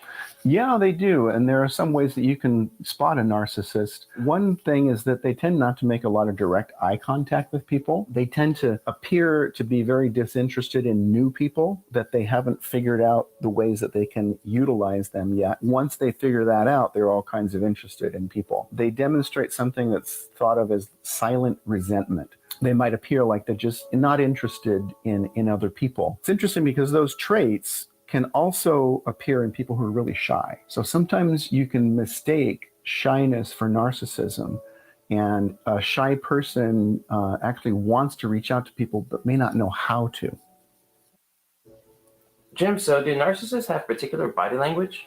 Yeah, they do. And there are some ways that you can spot a narcissist. One thing is that they tend not to make a lot of direct eye contact with people. They tend to appear to be very disinterested in new people, that they haven't figured out the ways that they can utilize them yet. Once they figure that out, they're all kinds of interested in people. They demonstrate something that's thought of as silent resentment. They might appear like they're just not interested in other people. It's interesting because those traits can also appear in people who are really shy. So sometimes you can mistake shyness for narcissism, and a shy person actually wants to reach out to people but may not know how to. Jim, so do narcissists have particular body language? Yeah, they do. And there are some ways that you can spot a narcissist. One thing is that they tend not to make a lot of direct eye contact with people. They tend to appear to be very disinterested in new people, that they haven't figured out the ways that they can utilize them yet. Once they figure that out, they're all kinds of interested in people. They demonstrate something that's thought of as silent resentment. They might appear like they're just not interested in other people. It's interesting because those traits can also appear in people who are really shy. So sometimes you can mistake shyness for narcissism, and a shy person actually wants to reach out to people but may not know how to. Jim, so do narcissists have particular body language? Yeah, they do. And there are some ways that you can spot a narcissist. One thing is that they tend not to make a lot of direct eye contact with people. They tend to appear to be very disinterested in new people, that they haven't figured out the ways that they can utilize them yet. Once they figure that out, they're all kinds of interested in people. They demonstrate something that's thought of as silent resentment. They might appear like they're just not interested in other people. It's interesting because those traits can also appear in people who are really shy. So sometimes you can mistake shyness for narcissism, and a shy person actually wants to reach out to people but may not know how to. Jim, so do narcissists have particular body language? Yeah, they do. And there are some ways that you can spot a narcissist. One thing is that they tend not to make a lot of direct eye contact with people. They tend to appear to be very disinterested in new people, that they haven't figured out the ways that they can utilize them yet. Once they figure that out, they're all kinds of interested in people. They demonstrate something that's thought of as silent resentment. They might appear like they're just not interested in other people. It's interesting because those traits can also appear in people who are really shy. So sometimes you can mistake shyness for narcissism, and a shy person actually wants to reach out to people but may not know how to. Jim, so do narcissists have particular body language?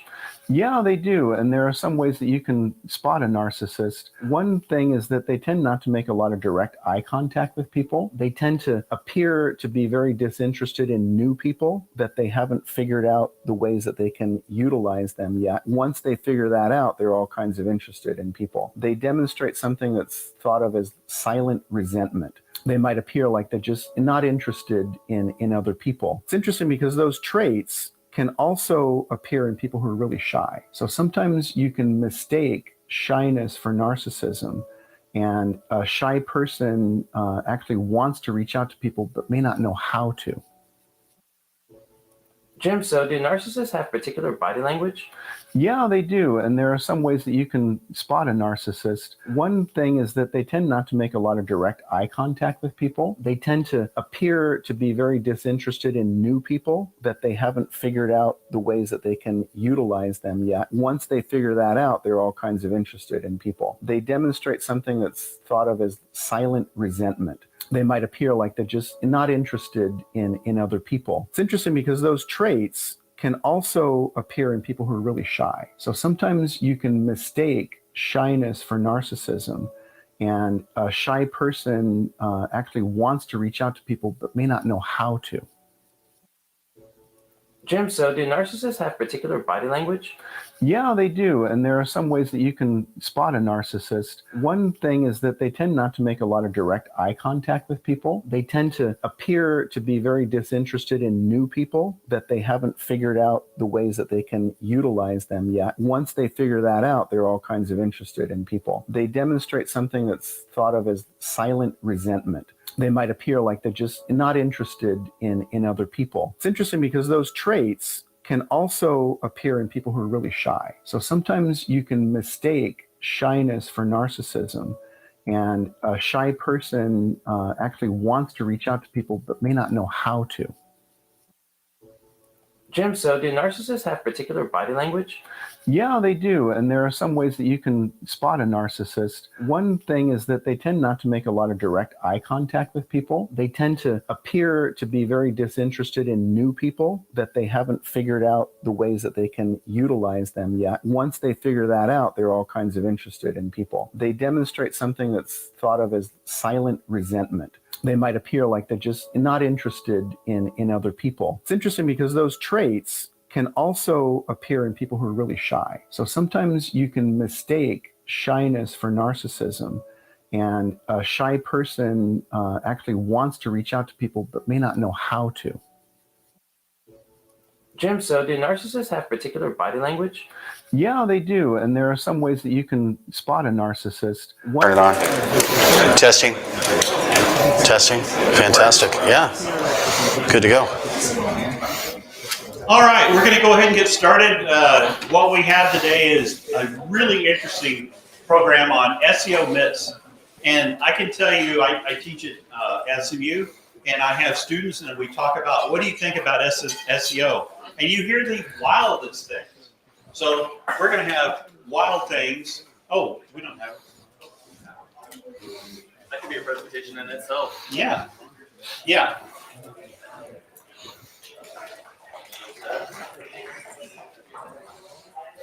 We have power. And is this the on?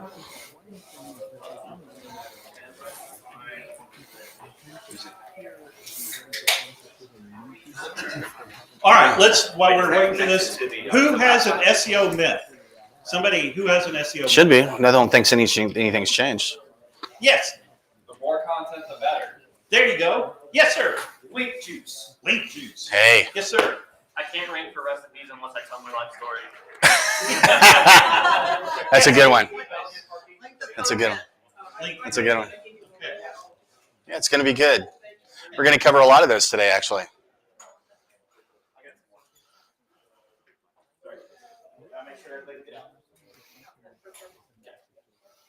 All right, so what are we waiting on? Yeah, you'll want to get one of those. Otherwise, you have to send your kids to a junior college. Oh, $5. All right, let's go. And here is Casey to bless the machine. Yeah. Oh, the button's on the side. I got skills. Should be. Nothing's changed, right? Okay, there we go.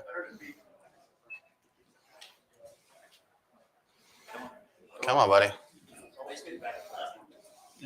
Well, you're a sponsor, so.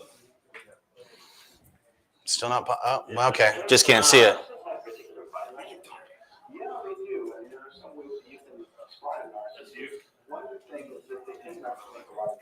Yeah, that's not me at all. I don't know. Is there a cross? Is there a cross? Right? Is there something running in the background? Not that I'm aware of. Okay. Are you a Mac user? No. Okay. So again, you can exit this. I mean, There's an SEO myth. You need sound on your website to rank. so if there's something else going on, maybe put this one down. Oh, there you go. Just close that whole thing. There you go. Done. Let's give it up for TikTok. Yeah.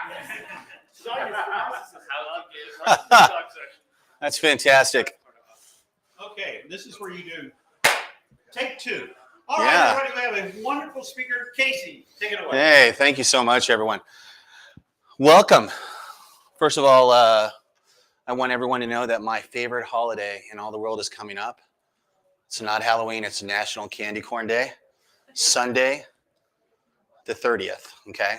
Everyone gives me crap about I love candy corn, and I work with food and lifestyle bloggers, so they send me nothing but candy corn every year, and I donate it to shelters, and I think the shelters hate me. Good times. We're going to be talking a little bit about myths, but a little bit about me. My name is Casey Marquis. I'm based in San Diego. One of my claim to fame is I was literally the very first State of Search speaker. I did a presentation in 2009, 2010. Sean Jackson was president at the time. I literally did the presentation over a telephone, and they advanced the slides in the ballroom. So it's pretty interesting. Good times. We're going to talk today about myths versus facts. There's a lot of them in the SEO industry. I get them all the time, especially mostly by hobby bloggers who are trying to make their blogs businesses, and we push back at them on a regular basis. Why do people believe myths? Usually they seem to work. You know, we're like, oh my gosh, I'm looking at the top search results. Every article is 2,500 pages.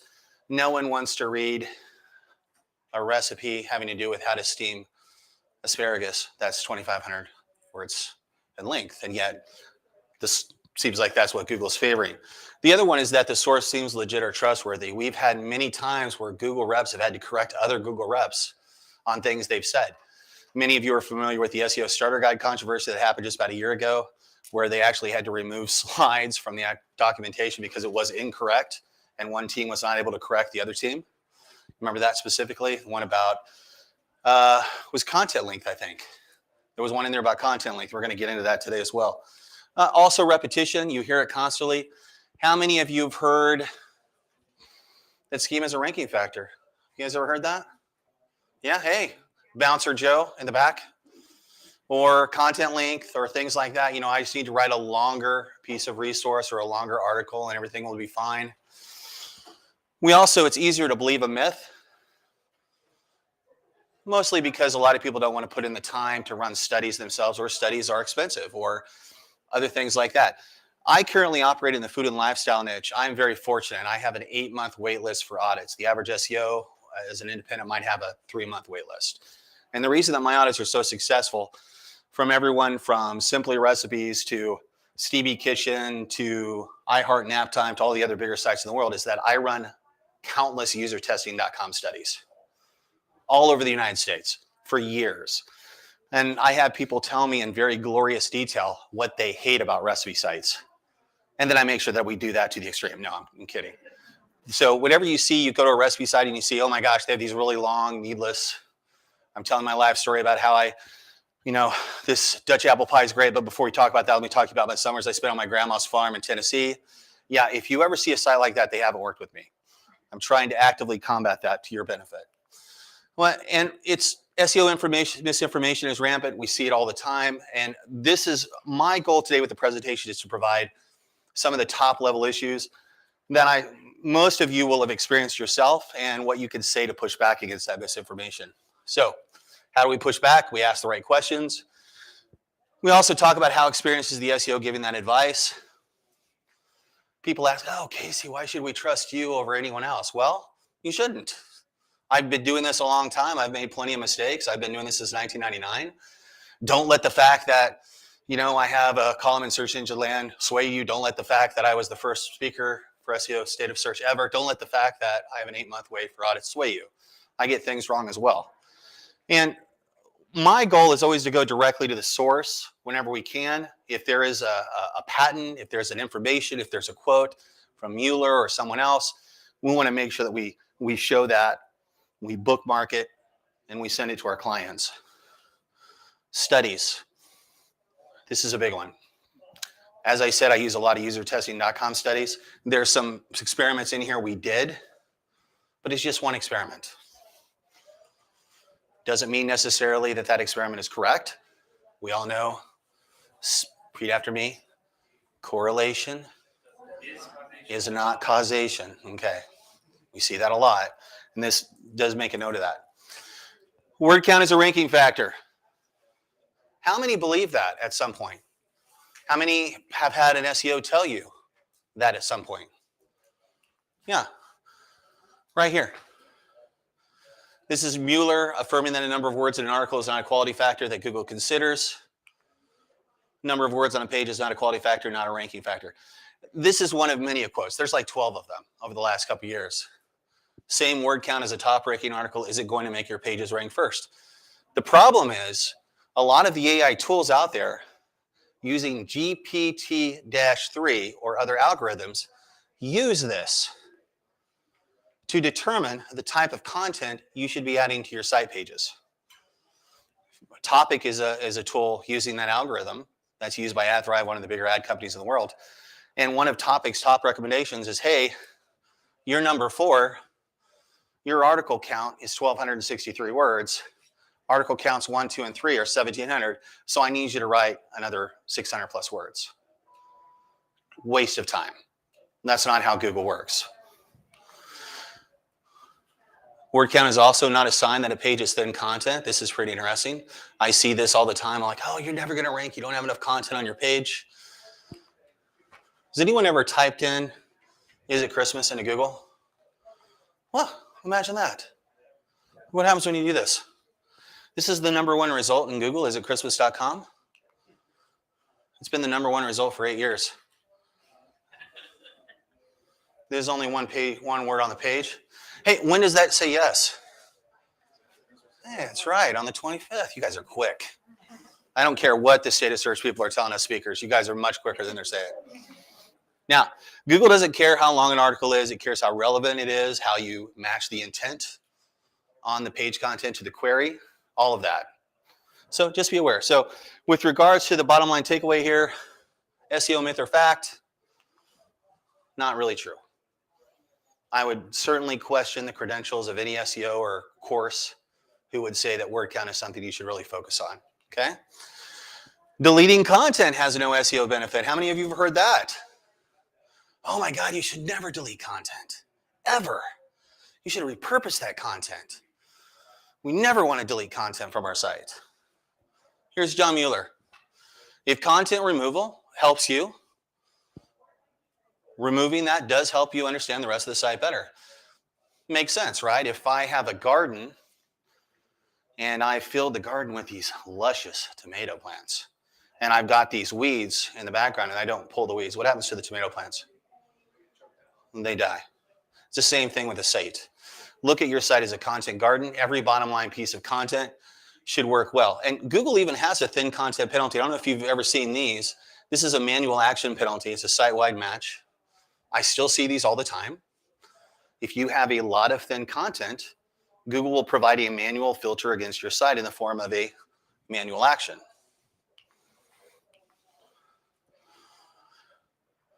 You can't recover until you delete that content. It's Google specifically. Now, here's a great resource here. Feel free to take a screenshot of this slide or something. Should I remove it? And this was a long rant on Facebook that they canceled, that they captured as a blog post. That gets tend to share it out a lot for recipe and lifestyle sites. And this is all about my discussion on why you should or should not remove content. Now, the 2 truths about on-site content, common sense when you think about it, just like we talked about the tomato plants, not all existing content is relevant to your audience. Don't expect every single page on your site to rank.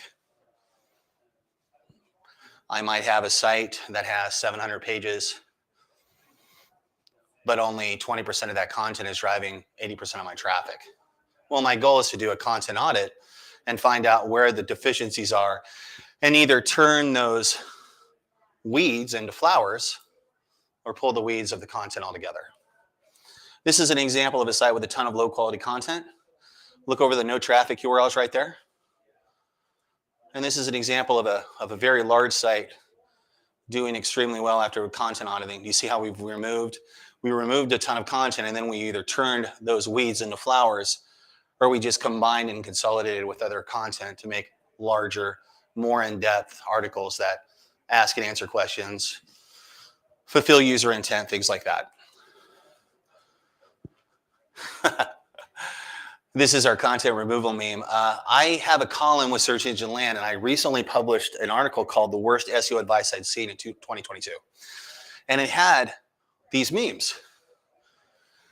And the article went live on a Wednesday morning at 8, and by 11 a.m. it had incredible traffic. Well, then I got a note from Danny, the editor over at Search Engine Land, saying, sorry, Casey, we have to remove all the memes from your article. Apparently we don't own memes. And Search Engine Land's new editorial requirement said, hey, we got to remove all the memes from the site. Well, it was surprising to me because I sent him a link because, hey, I'm an SEO, showing all of the memes that were indexed from Search Engine Land, And so now they're having to go through. And he says, I hate you. I hate you. They're still removing the 700 other memes that are indexed in Google. But that was pretty funny regardless. So my content auditing pro tips here. We index, it's okay to no index content long term. There used to be this belief that, oh my God, if I no index something long term, Google's going to eventually lose trust in that and it's not going to do well once we remove the no index tag. Not true. We've done lots of experiments on this. Sally's Bacon Addiction, one of the largest recipe sites in the world, accidentally no indexed 70 really popular recipes about a year ago. Couldn't figure out why she had such a drop in traffic. Audited the site last February. Found that she'd accidentally done this, removed the no indexes. They popped back into Google like within an hour. End of story. Okay.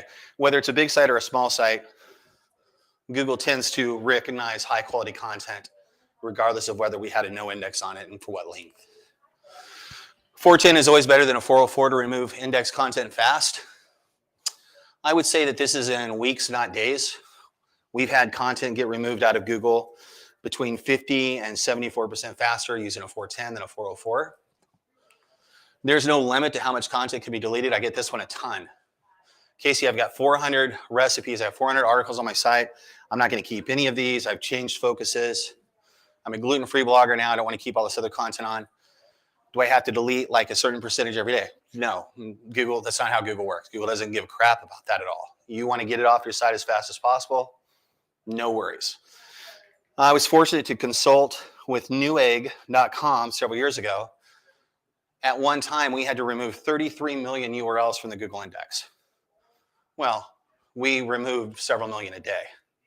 So whenever someone says, oh my God, I don't want to delete all these articles, I just remember that, hey, Google was able to process 3.5 million URL removals on my site years ago. I don't think they're going to have a problem with your couple dozen.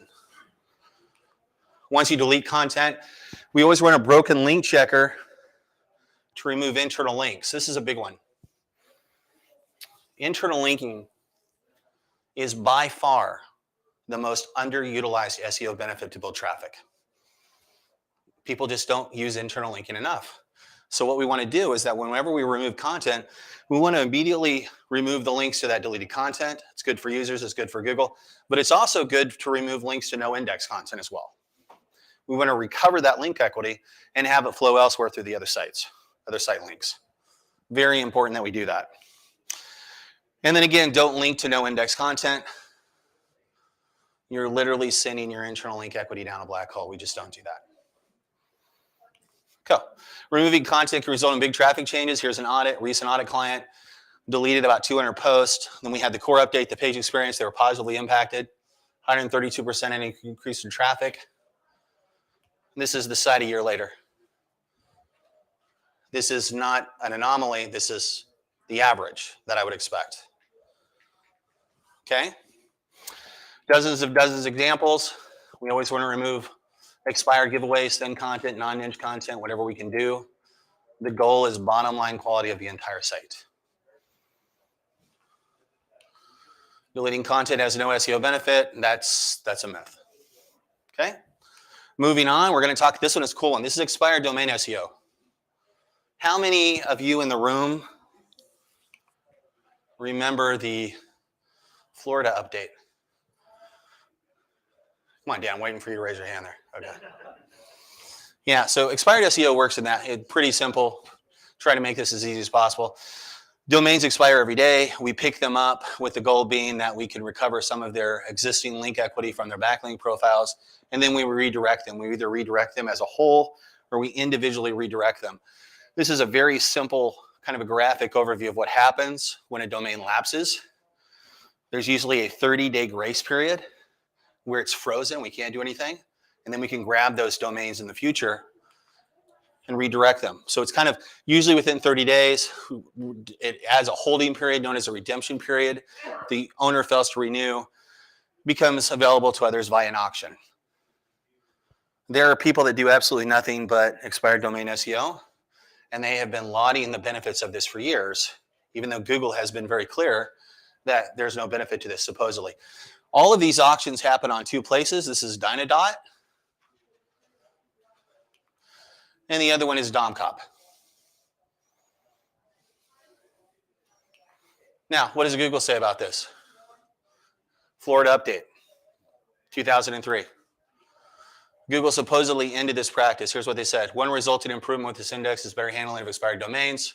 They will reset when a domain expires. So supposedly, for the last 17 plus years, this shouldn't have been working. Here's a recent update from 2019. We don't use domain. We don't do redirecting expired domains. It just doesn't make sense. Here's another recent report from 2021 with Roger.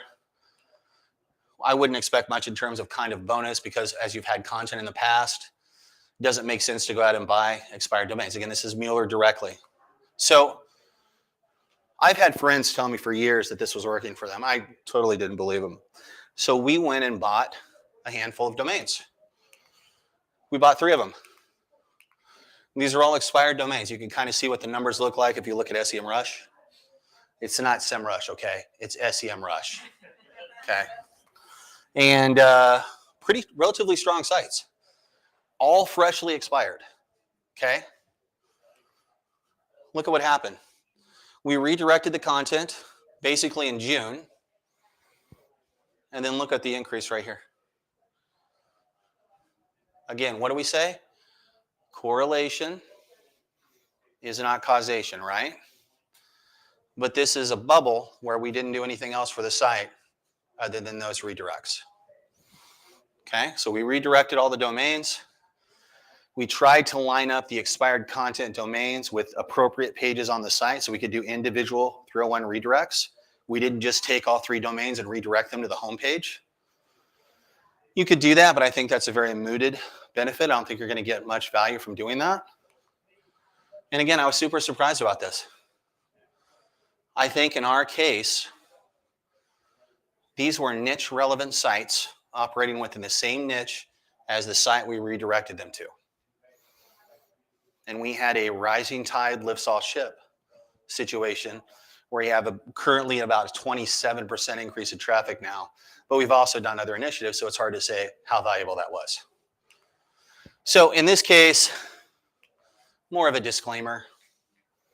This is a test and test more kind of thing. It worked in this one situation. Maybe it works for you, maybe it doesn't. Now, this is a good one. How many people have disavow files submitted to sites in this room? Yeah, get up. There's the door right there. No, okay. Now, here's the thing. How many of you have received this horrible looking email from SEMrush? Oh my God, you ran a crawl on SEMrush. You've got all these toxic links. Right here is what it looks like. I must get 2 or 3 emails a week from site owners who go over and run their sites through SEMrush, and they get this report here showing that they have all these toxic links pointing to them. Email from SEMrush, you have toxic backlinks? Oh, come on, I'm really proud of that meme. That's a good one. That's a good meme right there. Search engine land really, really screwed up by not having that meme published. So this is what John Mueller says. If some random tool can tell you which ones to disavow, they're probably already being ignored. And that's the case for most everything. Toxic links is all about selling tools. Don't get hung up on about it. SEMrush has privately said many times to my and other people in the room that they are never going to get rid of the toxicity quotient on SEMrush because that's how they sell their tools. It's an ignorance thing. You don't know what you don't know. So people continue to go over, sign up for SEMrush, run these tools. Oh my God, it's telling me I need a disavow file. And then you in turn tell your clients they should get a disavow file. We don't have a concept of toxic domains. Tools should be a way for you to run and interpret the data, but you have to be able to correctly interpret the results of that data. The 3 truths about disavow files. You're never going to need one. The average site owner is never going to need one. Unless you have a manual links penalty. You get a notice from Google saying, hey, I have an unnatural inbound links penalty. You're going to try to remove those links first. Anything you can't remove, you pop in a disavow file so that Google knows, I don't want you to be associated with these links. But there is little preventive benefit to having one. If you are at an agency and one of your main recommendations is I'm going to set up a disavow file for you to be preventive, I think it's my professional opinion, it's a complete waste of time. That's one of those things that quality companies don't do anymore. And I get a referral from someone and I notice that they've had a disavow file on their site, it immediately makes me suspect of any other work that the previous SEO has done on their site. I've been doing this a long time. 5 disavow files in the last 3 years, all because of link-based manual penalties. I can't tell you how many files I've removed which were set up by other people. They were disavowing Pinterest, Google.com, their own site, New York Times, MSN.com. Oh, they ran a tool. And the tool classified it as a toxic link. Years ago, conferences, Everyone wanted to do a disavow file. pushing you and saying, Yeah. It's all fear. But what it really was, Google reverse engineering, tell us what bad links are. Yeah, now that they have all that data, there's no reason to have the disavow file. There's literally no benefit to it. So again, if you have disavow files, I will literally guarantee you that if they don't have a manual penalty, you removing the file is either going to have no impact at all, or you might even see an improvement because you've probably accidentally disavowed things you shouldn't have disavowed. So that's a busted myth right there. This is a kind of an easy one, you would think. How many people put dates on their articles? Well, better yet, how many people don't? How many people in this room don't put dates on their articles? Dates are a way to increase usability. Dates are a way to promote content. Dates are a way for you to be truthful in how relevant and current your information is. Better for us to know what the date was. Makes it easier to recognize high quality evergreen content. What's wrong with providing the date? If users are going there for information, a date can be pretty helpful. Anyone in Google News? Date is required. Date is required. So if you're saying, oh, I can't understand why I can't get into Google News, put dates on your articles. I tend to recommend published and last modified dates. And we're going to export out the schema anyway, but we might as well make it visually available to the user on the page. Changing dates on pages don't improve rankings. I still see this a lot. There are ways for you to make site-wide changes, especially on WordPress, so that you don't needlessly update the last modified date schema all the time. When we do that, we tend to needlessly ping Google to come back and grab content when there's nothing for them to see. The good news is that Google tends to have to crawl content several times before they trust the changes. But if I'm making a change or I'm making dramatic changes to my site during one day, I might want to group all those changes together and hit Google with all those changes at once, as opposed to continually pinging them over and over again. On WordPress, you can download plugins that'll prevent that. Most content is naturally evergreen, but these are good for users. Again, when we've done the usertesting.com surveys, people are really vocal. I want to know how current this is. I want to know when it was last touched. I don't care if it's a recipe. I don't care if it's a simple piece of content. I would like to know if it's current and if I can trust the information. So that's a fact. We really want to be good. We really want to put dates on recipes and articles whenever we can. Talked about this one at the very beginning. Dan actually had someone mention this in the audience. More pages I submit on my blog, the better. Just putting out more content doesn't necessarily make a site better. A site is not a mechanism where you just need to pump out a predetermined amount of content every day. More content is not better. More quality content is better.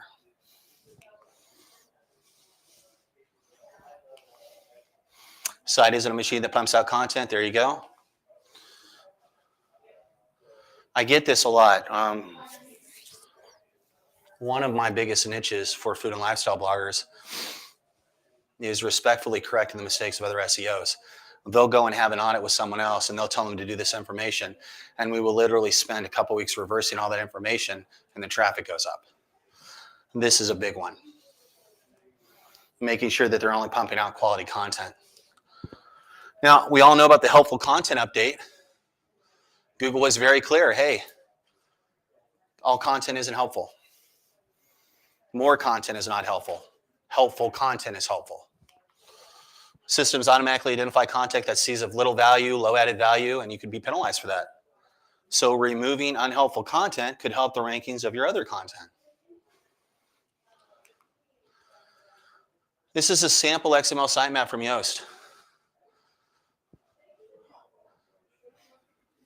Does anyone know what an attachment file is?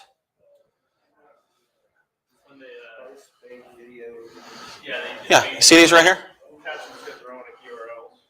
So we know that each of those files holds 1,000. So that's 3,000 thin content files they flooded Google with. We only leave things open that have value to users. So on the sample WordPress site, that might be post pages, categories, maybe web stories. It's never, ever, ever, ever, ever going to be attachment files.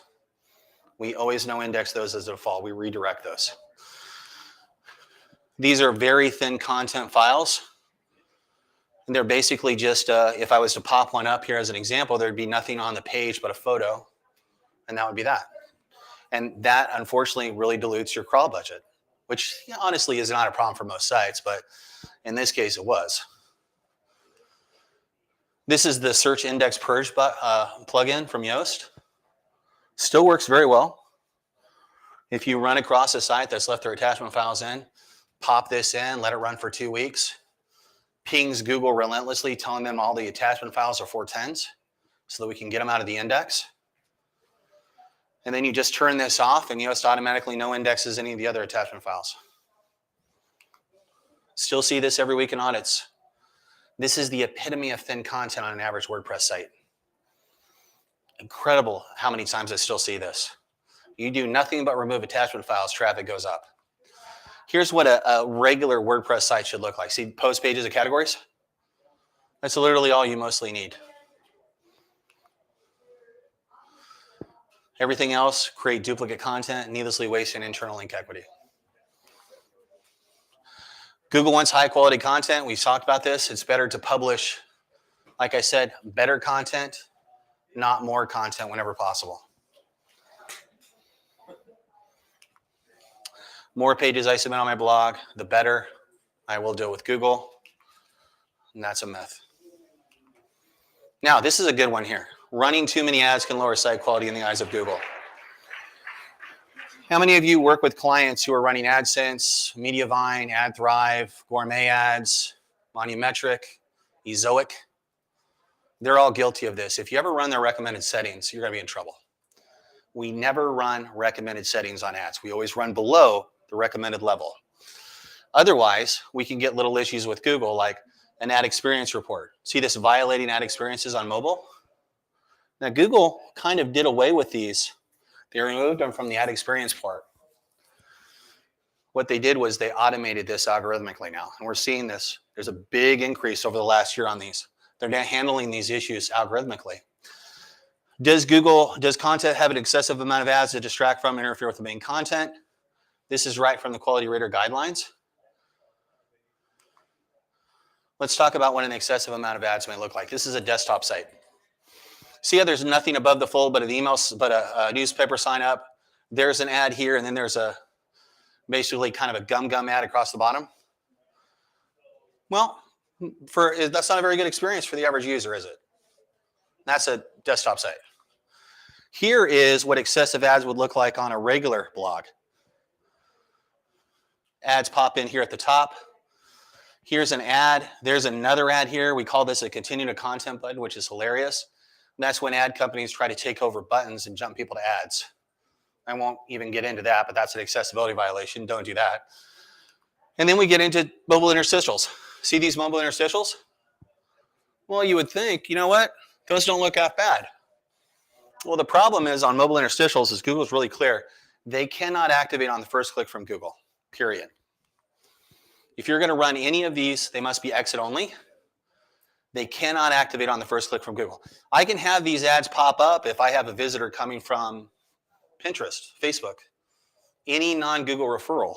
But if they're coming directly from Google, this is a very bad experience, and you will trigger intrusive interstitial warnings from Google. I see them all the time. And we don't want that because Google basically is saying you have a quality issue on your site.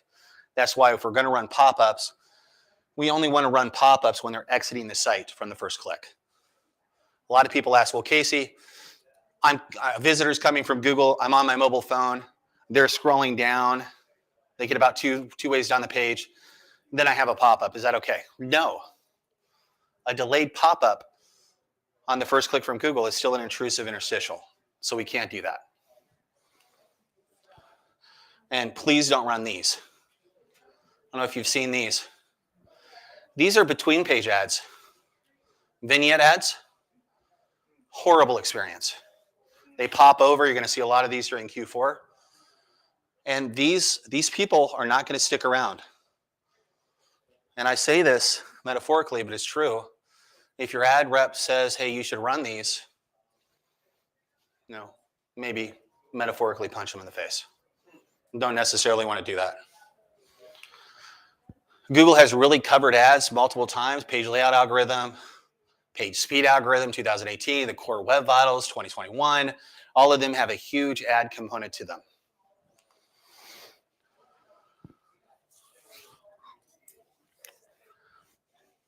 I can't tell you how many times someone has come to me and said, my ad company is running all of my ads for me. I don't have to do anything with them. And I'll show them live on the call by a means of an emulator what their experience is for mobile ads. And they will be appalled.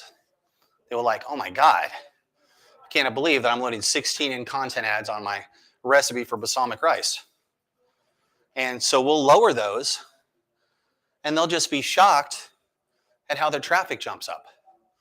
Run less ads, make more money, because it generates more traffic. So we never run the recommended ad levels from your ad company if you can help it.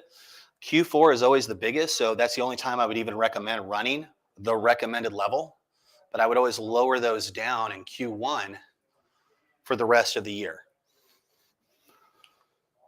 So running too many ads can lower site quality. Absolutely, that's a fact. In review, word count not a ranking factor. Deleting content absolutely can improve traffic. Expired domain SEO may still have some benefit. Run your own testing on that. Stop using disavow files. Really big on that one. Do not allow SEMrush to sell more tools, because that's their main mechanism, is relying on the ignorance of users to say, hey, you've got toxic links, you need to disavow those. More content is not better content. And finally, run less ads, make a lot more money. And that's just one of the biggest takeaways I've ever seen in our audit. So on that note, any questions? So spam link checker in Moz instead. Is that the same? No such thing as a spam score, if anyone was unsure about that. No such thing as domain authority. I didn't put that in there because I thought everyone's smart enough to know that already. Just a comment on the intrusive interstitials. I think cookie management pop-ups are Those are exempt. from that, so don't worry if you have. Yep, those are exempt, as are the GPRA notices. GDPR? Yeah, GDPR. Yeah, gotcha. Yeah, those are all. Mr. Youngblood.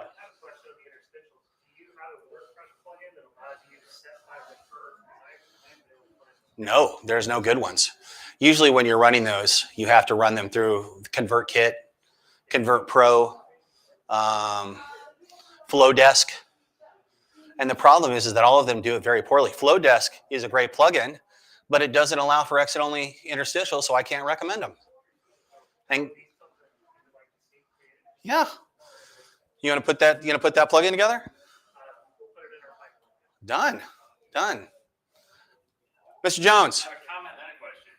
The comment is on the disavow tools. I won't say which is which, but every one of them recommended I disavow links to CNN, Yahoo, and Reader's Digest articles about my website. Well, I've seen your website. Yes. So. How many ads do you normally recommend for a page, on a recipe blog page? What's your go-to number of ads? Well, the problem is that if you have it set up for density requirements, it depends on how long the content is. You might have 2 pages and one has 5 in content ads. One of them has 10 because of the link of the content. But usually every third paragraph is probably the breaking point. If I ever am on a page and I see an ad every 2 paragraphs, terrible, terrible. And that's above the, and I'm a big believer. I don't recommend any above the fold ads at all, period, on desktop or mobile. Just get them below the page first before those ads trigger. I don't like to run leaderboard ads. I don't like to run interstitials. I don't like to run any of that stuff. But again, I'm aggressive in that because I've been doing this for so long and seen so many sites tell me over and over again, I cannot build traffic. What am I doing wrong? And we just dial the ads back, and it's like taking the parking brake off the site. So just, always err on the side of caution. Any other questions today? Is that density why they write 5,000 words? Well, So they can add more ads. And where is that advice coming from? Where's that advice coming from? Yeah, I don't know. Is that The ad companies. why they're doing That advice comes from the ad companies. They're trying to have you write longer content so they can stick more ads automatically popping in. Yeah, it's been that way forever. Hey, write longer content or have all of your paragraphs be 2 sentences. Everyone seen that? It's pretty annoying, isn't it? I'm all about improving readability, but you could do that with 2 and 3 sentence paragraphs, not every sentence on a page, okay? And I don't blame the site owner. They're getting advice from their ad company, but it's up to us as professionals to push back on that advice whenever we can. And that's why the bloggers send me Christmas baskets and the ad companies put me on the no-fly list. So, good times. Yes, ma'am. What would you say the latest advice would be on linking within the same site, keyword linking from another page to another page? Oh, incredibly important. How high up? I mean, Internal linking. Top the page to the bottom. You link naturally in content when it makes sense. I have a recipe for bruschetta, and it pairs well with the tomato sauce. Right up in the teaser text or maybe in the first paragraph, I'm going to link to that tomato sauce. In-content links tend to be viewed better by users. Now, Google says it doesn't matter. Google says that all links on the page, quote, are treated relatively the same way, which is a bunch of baloney. Higher content links that are anchor text rich tend to do better. If you're just waiting to the end of the article to add your links, there's really very limited value in that. We want to link naturally.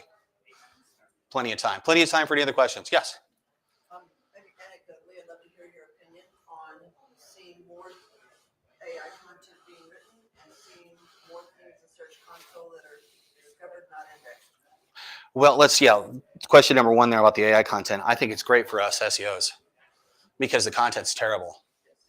It's good for us because Google's getting really good at identifying it. That's why they updated their guidelines. It's bad for tools out there, and I won't name any names because I already got a threat of a lawsuit because I called out one other tool. But there's very few tools out there that push machine-generated content that are very good. Now, the better tools will provide you recommendations and say, hey, based upon our analysis, here's what's ranking above you. Here are some suggestions that you could do. And then there's a big warning. Make sure that you don't over-optimize. I wish all tools had that, but they don't. The bloggers who are taking these tools and writing all this content are not improving. They're getting annoyance emails from their longtime customers saying, I don't understand why you had 3 paragraphs on the history of this sauce in this post when it didn't have anything to do with the recipe.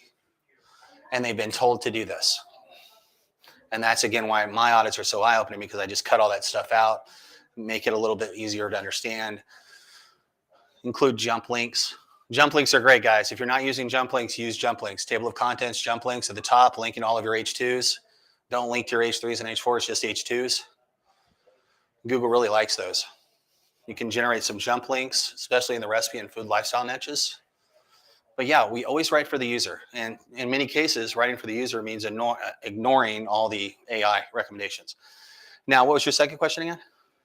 I'm seeing a lot more at Search Console discovered, not indexed. Where it was just a proliferation of content that was taking longer to index or now they're seeing that. In my experience with that, it's almost always a duplicate. It's a feed URL. It's a URL that doesn't have the /, which is a duplicate. It's another page on the site that has no value or that the user accidentally blocked and didn't realize it, like an author or a tag page. Google's gotten really better, a lot better of that over the last 90 days. Because I was previously seeing an issue where people would publish new content and would immediately pop into the discovered not indexed, and we'd have to resubmit that with the URL inspector tool to get Google to crawl it. I can't say that I've seen that much in the last 90 days, so that's good. Yes? Can you give an example of your story or talking about the expired domains? Maybe not your example, but something else that Pressure cooker recipes. Someone wants to rank #1 for pressure cooker recipes. No matter what they do, they can't do it. There's 3 sites above them. So what they do is they go out and they find expired domains that have maybe pressure cooker related content on them. We would pick up those domains. We would find the content on the site that's related to some of our own pressure cooker content, and I'd redirect those individual pages to my site. And our goal is to recover any legacy link equity from those pages. Well, we picked it up. Yeah. So if you use those 2 sites there and you win the auctions, you would own those sites. And then you would just have to determine how you're going to implement that. It's so funny. I totally thought the domain thing was full shit. Since this presentation, we've done it on 2 other sites and they've all been successful. Again, though, correlation is not causation. It might be different in the niche that we used as opposed to whatever niches you're going to be targeting. Okay? As you say, keep it thematically relevant. Has to be thematically relevant. I'm not just going to find a high domain site that dropped and think that I'm going to be able to redirect that and have much success. That's false in everything that I've seen. It has to be thematically relevant. It has to be niche related, because the links to that site are thematically relevant and niche related, and I'm forwarding those niche related links to my site. That's the whole point here. Do you check the former organic traffic of those domains before they Well, did you see the screenshots from SEMrush? make sure they weren't penalized before it was picked up? Yeah, and again, we don't have access to the Search Console, so the only way we know they weren't penalized would be if we didn't see a huge drop on an external tool, which is unfortunately not 100% relevant. Yes?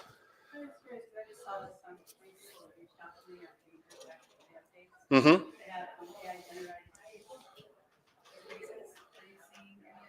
Oh, the artificially generated.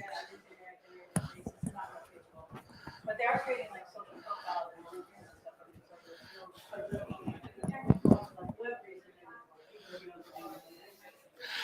So I'm going to tell you, artificially generated avatars are. Okay, well, there's actual sites now that I can go to and generate an artificial avatar that looks like a real person but is not. Okay, and those are becoming very popular because people don't like to put their own personas online. So we get that, we set up LinkedIn profiles, we drive traffic from the LinkedIn profiles, we set them up as author pages on the site, we link all the content to the author page. So far, it'd be really interesting. The only way that Google, the only thing that I would think that Google would say is if there wasn't another external footprint in, like other profiles to support that. All right, guys. Hey, thanks so much for your time today. Hope this was helpful for you. Do you have any other questions? Casey, Yeah. here all day? All day. All day.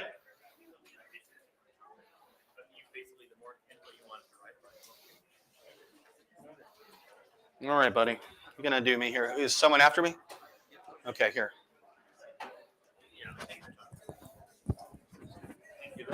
Yeah, thanks, buddy. It was a pleasure. Sir? Kevin, appreciate it. Maybe this is just something.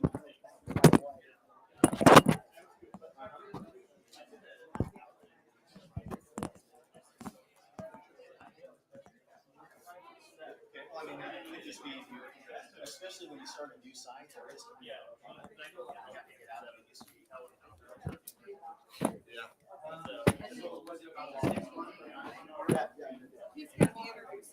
We go way back. We had breakfast. So I need you to mic yourself up. Okay. I'm going to turn it off. And then, Can I sing? you can do whatever you want. Just keep the crowd excited and interested. Yeah. All right, cool. All right, so let's see. Tom, do you know Joe or Rob? Joe. Tom. Rob is one of the originators of the organization Oh, here. really? And Tom Shapiro. And then Joe is a intellectual amazement who predicted QR codes were going to be. 10 years ago. How do I know your name? I know your name from somewhere. I've spoken at State of Search several times. This is probably like my fifth time. Okay. I'll probably looking for it in directions back. I saw the name on it. Oh, shit. You know, the book earlier this year. I don't know if that was it. Okay. My mom didn't even read it. Let's go read this and that. I'm like, well, I can't hear you over the people. What's going on?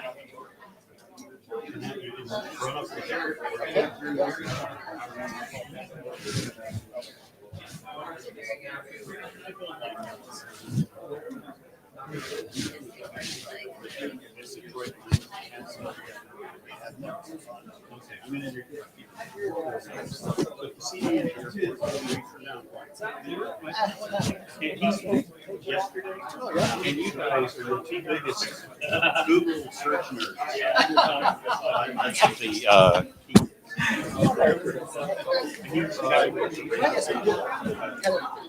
Yeah. Turn it around this way.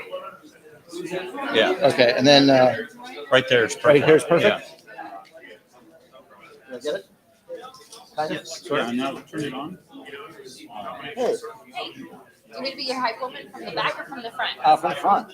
Okay, since I'm in the back, I can yell over everybody. You can do that, whatever you want to do. To turn it on? Go ahead. Testing, 1, 2, 3. Testing. You can hear me? Yeah. I can hear. Yeah, are you sure? Yeah. Okay. Testing, 1, 2, 3. Testing, 1, 2, 3. Yeah? I heard it. He does better than me. Okay. All right.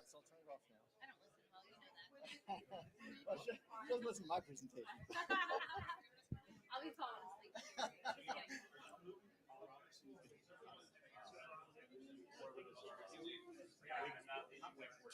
Snowboard? I think so, actually. That's like a big. That's really Oh, so have a clicker and use that. Otherwise, I'll bring it up there and I will just like only point and I'll like change lines. Wait, so you're clicking from back yeah, here? so that I can get it out. Honestly, I'm so excited. Oh, okay. So I knew. Hey, well, let's go. Give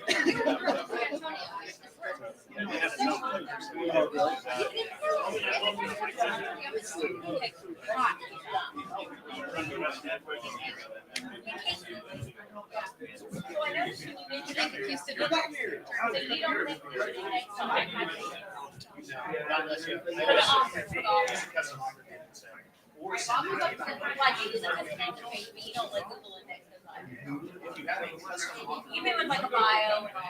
Okay. Yeah. So let me ask you this. No, I don't. Tom, Brian. Hey, nice to meet you. Yesterday he spoke and he speaks your language. All this search stuff. He has WTF SEO. Nice. I had breakfast with this guy. You know what he does on the weekend? No. He Googles things. Just so. So I have no social media. He spoke in this room. Neither does anybody here. He spoke yesterday here, and you're speaking here today. So there. What's your topic? So how to increase your organic traffic by 7,000%. I apologize. I'm probably going to skip that because I know nothing about TikTok and I want to go to learn about TikTok. But I do know how to increase my volume. I was telling him I'm organizing an informal dinner tonight at Lockhart Cleanup barbecue place. Like 6:30. If anybody just wants to show up, there'll be a group of us. So nice of you. I actually have to take a plane back to Boston. My plane leaves at 7. But thanks for yeah, reach out to me on like Twitter if it's Ryan Jones or LinkedIn or whatever. Let's chat. Yeah, absolutely. Yeah, 'cause it'd be cool to make your brain. Okay. Yeah, let's do it. Cool. Nice to meet you. Now they changed, so they did change that interface. Now it's telling me that I'm getting all these.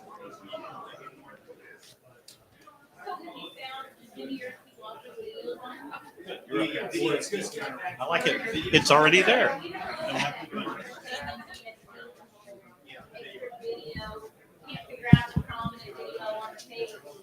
So I have a type, our business right? And so the client, he makes a video, the artwork, and then he transcribes or have right. So we have the content on the video. But it's the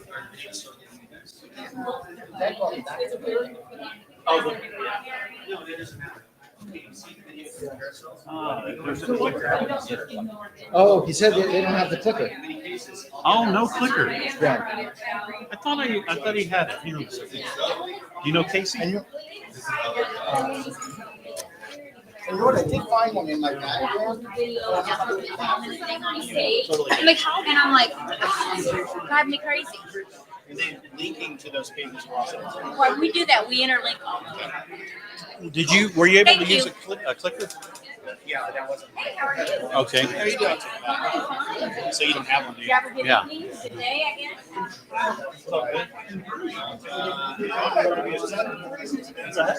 So yeah, they didn't provide a clicker for that, so I was using Ryan's. So Ryan's gone. He took a clicker. So that gentleman doesn't have a clicker.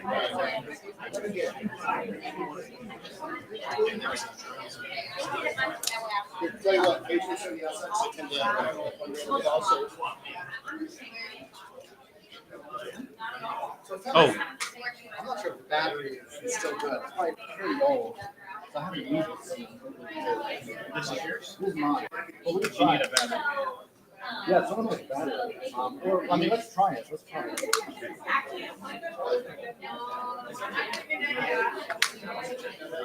So, I'm not sure if it has a. Oh. We need it. Do we have one? That's his. Okay, good. Continue. Identify. So you need to click. Okay, and I'm going to click where's shift.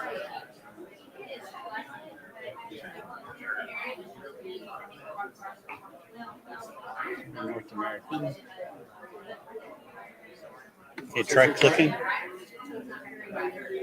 I think battery's dead. Okay, do you have any extra batteries? That's a single.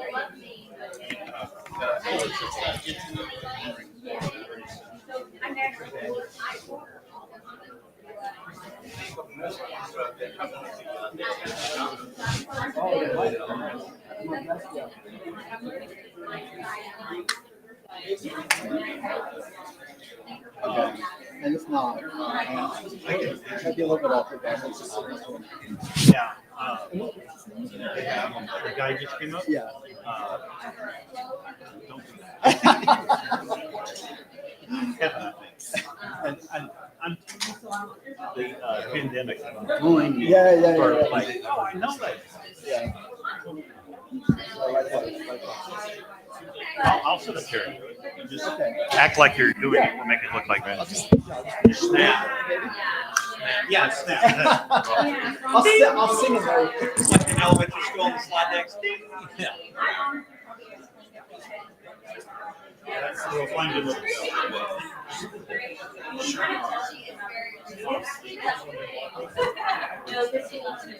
So it looks stretched horizontally good.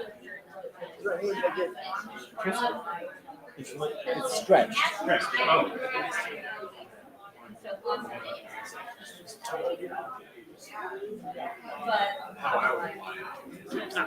it's out. Okay, let's do this. You're gonna make some cuts. That's not right.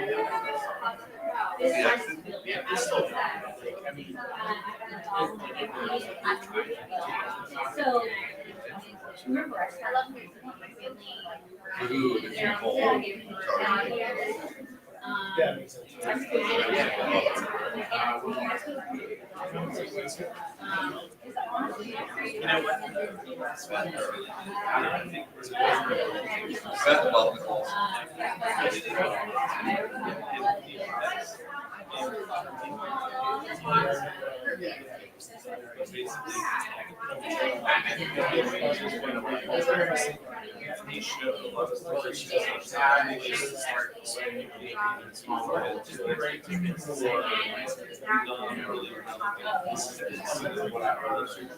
Not the right type of batteries.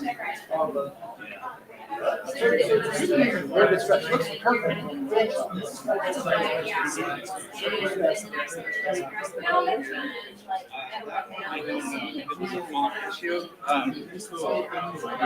Well, now, it wouldn't be a font issue because it looks perfect here. I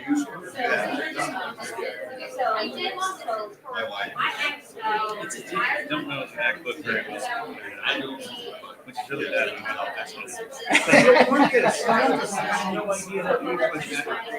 Just happy it's been used since last month. Let me see if there's a resolution. I'm trying to do that. I wonder if this. Oh, yeah. 100?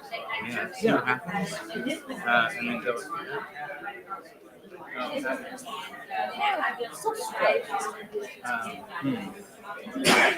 Let's see.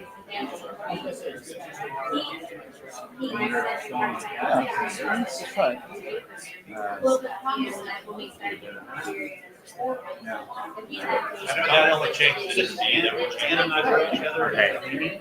Do you know how to make the resolutions? Because like it's showing it perfect over here, it's stretched over there.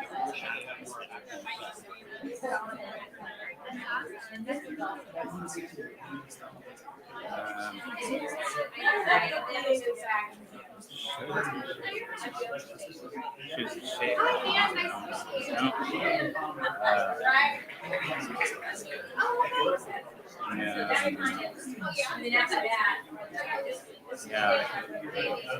Yeah, I don't think that's gonna change it. Do you want to try split screen? So instead of 100%? Oh, did you see? Yeah. Oh, fits live? Oh, wait. Let's try that. Okay. Yeah. All right, now we'll go to. Hit play. Let's see if that does it. Yeah. Huh. All right. We'll just go with it. Yeah, sorry about that. Yeah, at this point, I'll turn this. Are you going to be able to click this? Unless I'll let you. Okay. Do you want to?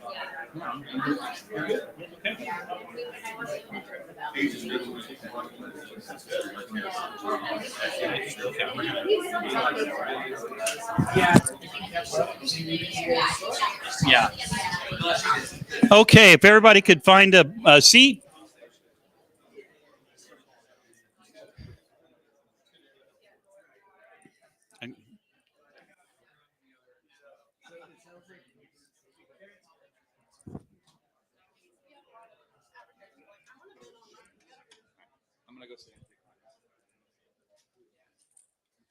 All right, let's get started. We've want to introduce Tom Shapiro with StrataBeat.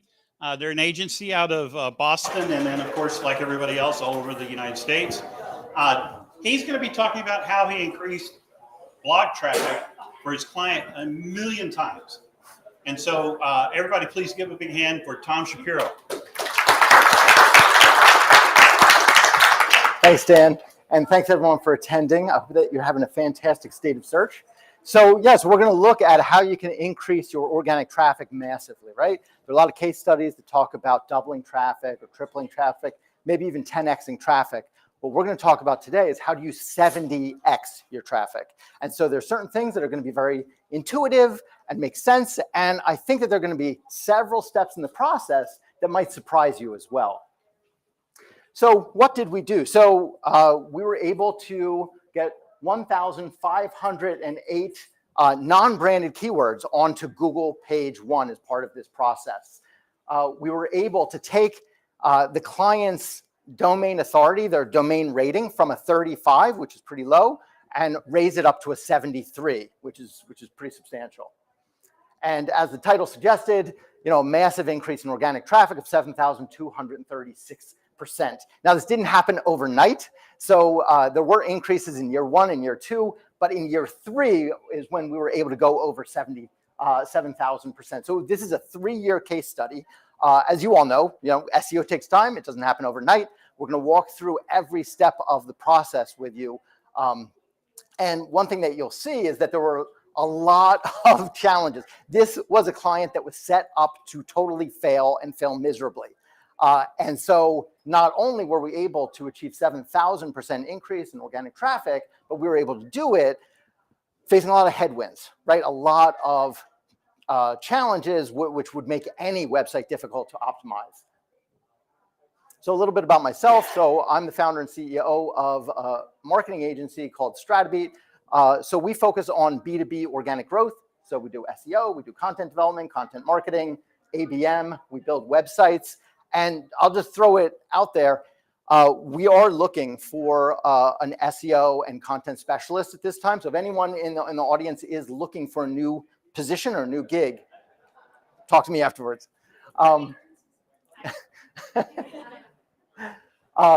so through the years, I started my SEO career in 2005. So, what is it, about 17 years of doing SEO. And along the way, I've worked with a lot of startups, a lot of mid-market companies, as well as a lot of Fortune 500 companies, including Intel, AT&T, GE, and others. All right, so let's get into the fun stuff. And I hope this is going to be fun for you to walk through this. I hope that you find it very actionable. So we're not going to spend a lot of time on theory here. We're going to focus on what is going to move the needle for you and your business, or if you work at an agency, what's going to move the needle for your clients. So it's going to be very, very, I hope, tangible, actionable, and let's get to it. All right, so the client hired us, and the first thing that we noticed was they had a lot of okay content, right? So the content was just okay. There was nothing special about it, nothing unique. And beyond that, it was interesting because we had the challenge where the website was misaligned with the audience. So this was a company that historically had focused on startups. That was their target audience. They wanted to shift and focus on the Fortune 500 and the Fortune 1000.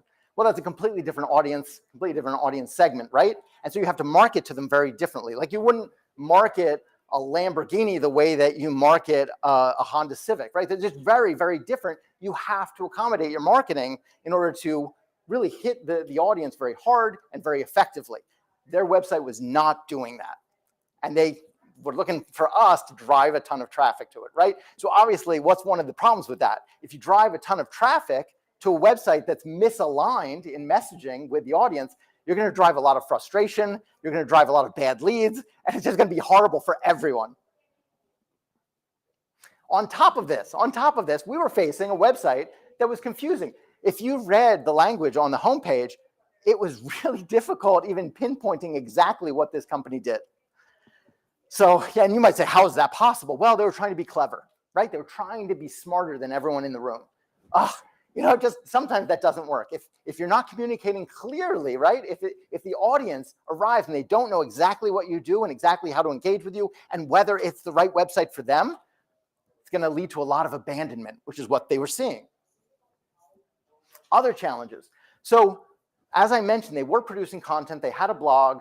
They were blogging, but the schedule was completely random, right? There was just no rhyme or reason to when or why they were blogging.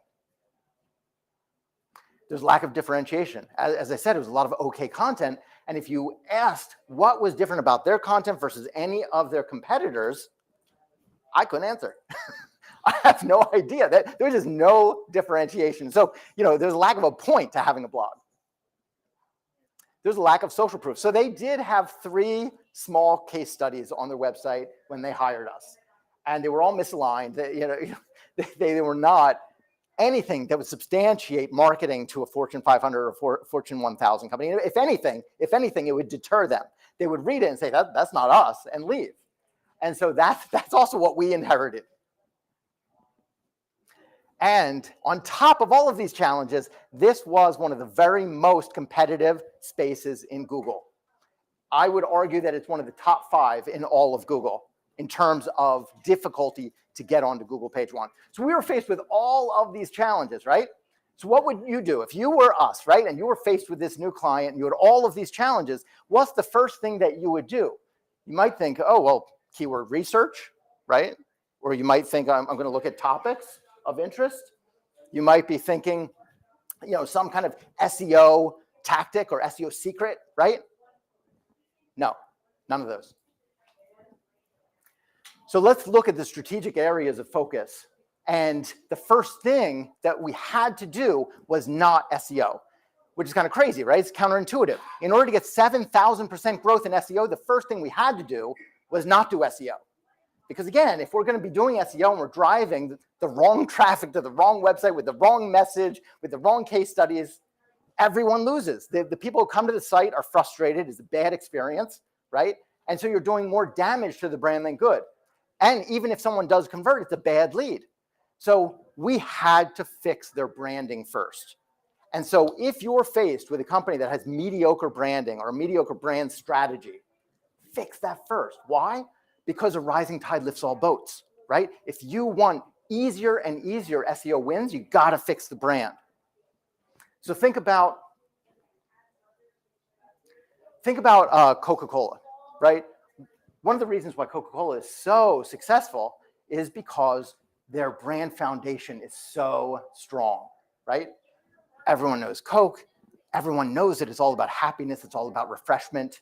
The brand is really strong. And so no matter what marketing Coca-Cola does, it's going to be effective because they have that foundation in place. They can do anything. They can do anything as long as it's on brand, right?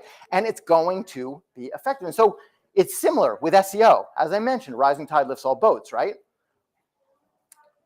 You have to focus on having a really strong brand. If you want to double your organic traffic, you don't have to do this. But if you want 7,000% growth and you want your client or your own business hiring literally hundreds and hundreds of new employees to accommodate the growth that you bring, you have to fix the brand first. So it's a little counterintuitive, but we spent 5 months focusing on the brand and fixing the brand before doing any optimization.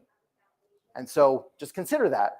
If you're focused on SEO, and let's say you work at a company and you're responsible for SEO, you need to speak up. You need to play a bigger role. You need to play a central role in your marketing, period, right? You can't just be in your silo. You can't stay in your lane. Get out of your lane. You have to put your CMO hat on. This is so important. Put your CMO hat on and talk to the powers that be about changing the brand.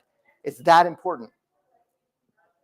Let's say you don't follow this advice. Let's say you're like, nah, I'm not comfortable with that. I'm just gonna do my job and I'm gonna optimize. I'm just gonna optimize. Well, here's the problem with that. You're setting yourself up for failure. You're setting yourself up for career failure. Why? Because it's almost impossible to be super successful when your brand is weak, right? You could be amazing at optimization, but it's gonna be very, very difficult. It's like a weight is tied to your leg and you're trying to run, right? It just doesn't work. What happens when you have mediocrity, right? Your website is mediocre and you're trying to optimize it. You've optimized mediocrity. How is that a formula for success? How is that a formula for 7,000% growth, right? So you can see my point. It just doesn't jive, right? You can't do it. So what I want you to do is, instead of thinking about, oh, we need to optimize the site, oh, we need to increase organic traffic, is think about it more. How are we going to work within a framework of teeing the business up for success? So not SEO, the business.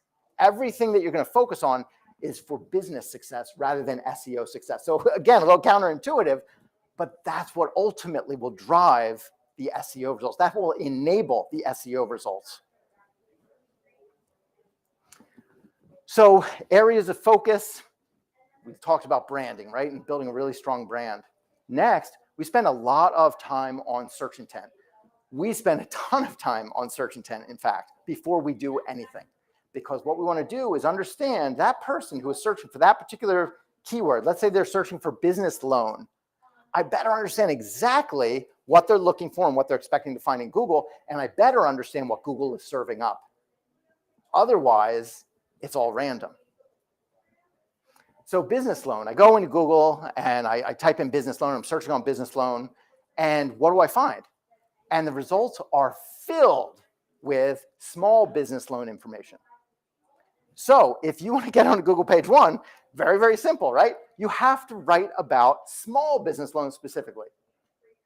For this particular keyword, that's the way to get onto Google page 1. You can't write about anything else. You can, and it might be amazing, and it might be beautiful. It might be very articulate. It might be accurate, but that's not what Google is looking for, because Google has determined that the search intent is actually small businesses that are looking for business loans. So you have to align.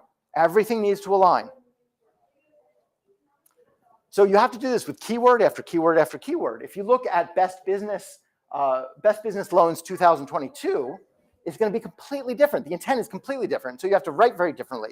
In this case, we're talking about a list, and it needs to include competitors. It needs to include different brands, and it's a comparison. And so companies like NerdWallet or LendingTree do very well on these types of terms. And so you might decide as a brand, yeah, we would love to rank on this, but you know what? It's not our space. We don't have a right to win. Or we don't want to talk about competitors. Or we have a software client that does this, right?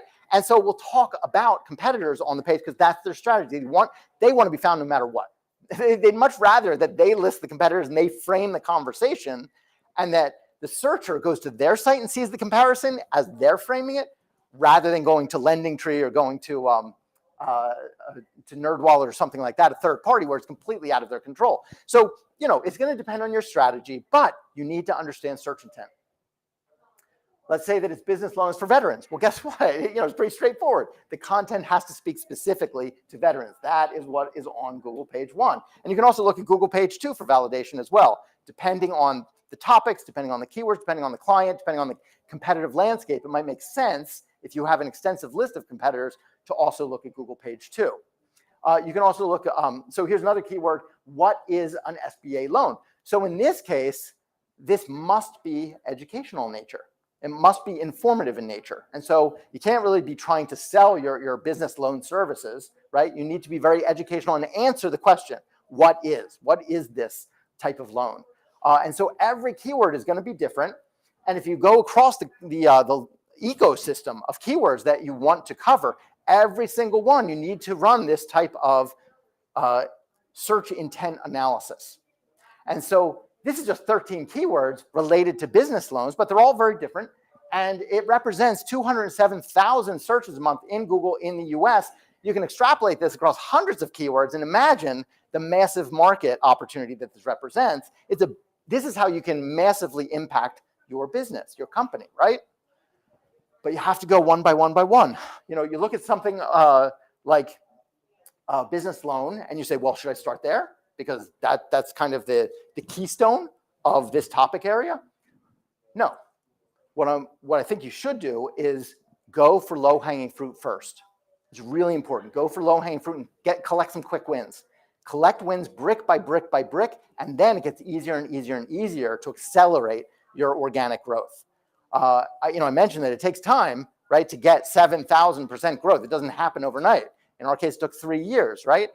But the way you do it is you start off picking off the easy stuff, right? And so one thing might be look at where you're ranking today on Google page 2 and Google page 3 and start there. Or because obviously, right, it is easier to go from Google page 2 or 3 to page 1 than to start from scratch, or to go after a keyword with a ranking difficulty that is in the 70s or the 80s. So ranking difficulty is something that you can see in a tool like Ahrefs or SEMrush. And so in this case, we're looking at Ahrefs, and there are certain keywords here which are easier than others. For example, A business loan for 100K is relatively easy to rank for. So we'll do our search intent on that, and we'll try and rank for that first before we ever even consider going after business loan itself, which is going to be hyper competitive, super difficult to rank for. We need to increase our website authority before we go after those types of very, very difficult terms. And here's something that not every SEO is going to tell you, but you have to add something special, something extra, that special sauce, something that makes you different from all the other listings on Google page 1 and page 2. So yes, we're looking at what Google is interested in. So for instance, with business loan, we saw that Google is actually looking for small business loan when you type that into Google, right? But it doesn't mean that you just want to copy what everyone else is doing. We're not saying that at all. What we're saying is you need to differentiate yourself within that framework, right? Google is giving you the guardrails. Fine, we'll stay within those guardrails, but we're still going to be very unique and very different. So for our client, we're constantly brainstorming new ideas, new ways to bring value to the audience, new ways to thrill them. And we'll talk about this later, but new ways to get them so excited that they're going to want to tell others. And so this is a necessary ingredient. If all you're doing is you're writing content and you're publishing content, it's not enough. You really need to bring something that others are not bringing and have the best result on Google page 1. That's what you're targeting. That's what you're trying to do. All right, so we looked at what is appearing on Google page 1, maybe Google page 2 in our SERP analysis. Now what we want to do is data analysis. So let's look at the SERP. There is a ton of data here. There are hundreds and hundreds of data points here. And what do I mean by that? So I mean there are title tags, and there are meta descriptions, and there are commonly used keywords. There might be different elements that are included in the SERP. Videos, for example. Some searches have videos, some don't. What we want to do is we want to look at the Google SERP itself, and then we want to do data analysis for every single listing. So in other words, we want to click through every single listing that's on Google page 1 and analyze what is the content. Is it a blog post? How long is it? Things like that. We want to see what is constructing what's appearing here. Well, obviously that would take forever, right? That would take forever to manually click through, analyze every single result for every single keyword that you want to go after. And so there's a better way. So we use a tool called Through, T-H-R-U-U-U. And what Through does is it will download all of the data points from the Google SERP, all of them, hundreds and hundreds of data points in a few seconds, in like 2 or 3 seconds. And it will give you everything that you need to do your data analysis very, very easily. You don't need to be a data scientist. You don't need to be someone who has studied statistics or anything like that. It's very, very easy to use. I will reveal that we do have a relationship with Through. We do marketing for Through. But I also want to tell you that before that, we were using Through ourselves. So we were using Through before we ever had a relationship with them. And it's because we loved it so much and we were using it all the time that we approached them and said, hey, you know what? We love your tool. We would love to do some marketing for you. So just wanted to get that disclosure out of the way. With that said, even if we didn't have a relationship, would we recommend Through as your strategic step to do this type of analysis? Absolutely. Because again, it's a fantastic way to download hundreds of data points in a few seconds to give you everything that you need to analyze the SERP and understand what Google is really looking for under the hood. So what do I mean by that? Well, the first step is kind of taking that bird's eye view and what is constructing the SERP. So we want to look at things like how many words are on the page on average on Google page 1. And you can extend this beyond Google page 1, but let's just say Google page 1. What's the average word count for what's on Google page 1? In the SERP itself, so in Google, is there a video box or is there knowledge box? Things like that, just looking at it from a bird's eye view, what is making up the SERP? And then we want to go and we want to look at each individual piece of content that is ranking on Google page 1. So for example, what are all the H1s that are making up the Google SERP, right? And then we can look at section 1 as well. And that could be H2s, it could be H3s. It depends on how that company constructed their page. Some don't start with H2s, but how are they kicking off their content? How are they introducing their content? Is another angle of analysis that you can do. Headings. So what are the most commonly used headings? So this is not top of the page or an H2 necessarily. This is any heading that appears in any of the content that is listed on Google page 1. And so you can see all the different headings that are on Google page 1 if you were to click through on each of those pieces of content. And you can see what are the commonalities, right? You can see what is appearing most. You can see where are the similarities, and then that also helps you, one, figure out what you have to cover, because if everyone is covering a specific topic, you probably need to cover it as well. Google is probably requiring that. But then you can also see how to differentiate yourself from the others. You can do the same with title tags, and not only what the title tags are, but you can also analyze the words that are making up each title tag. So it will reveal to you the most commonly used words that are in the title tag itself.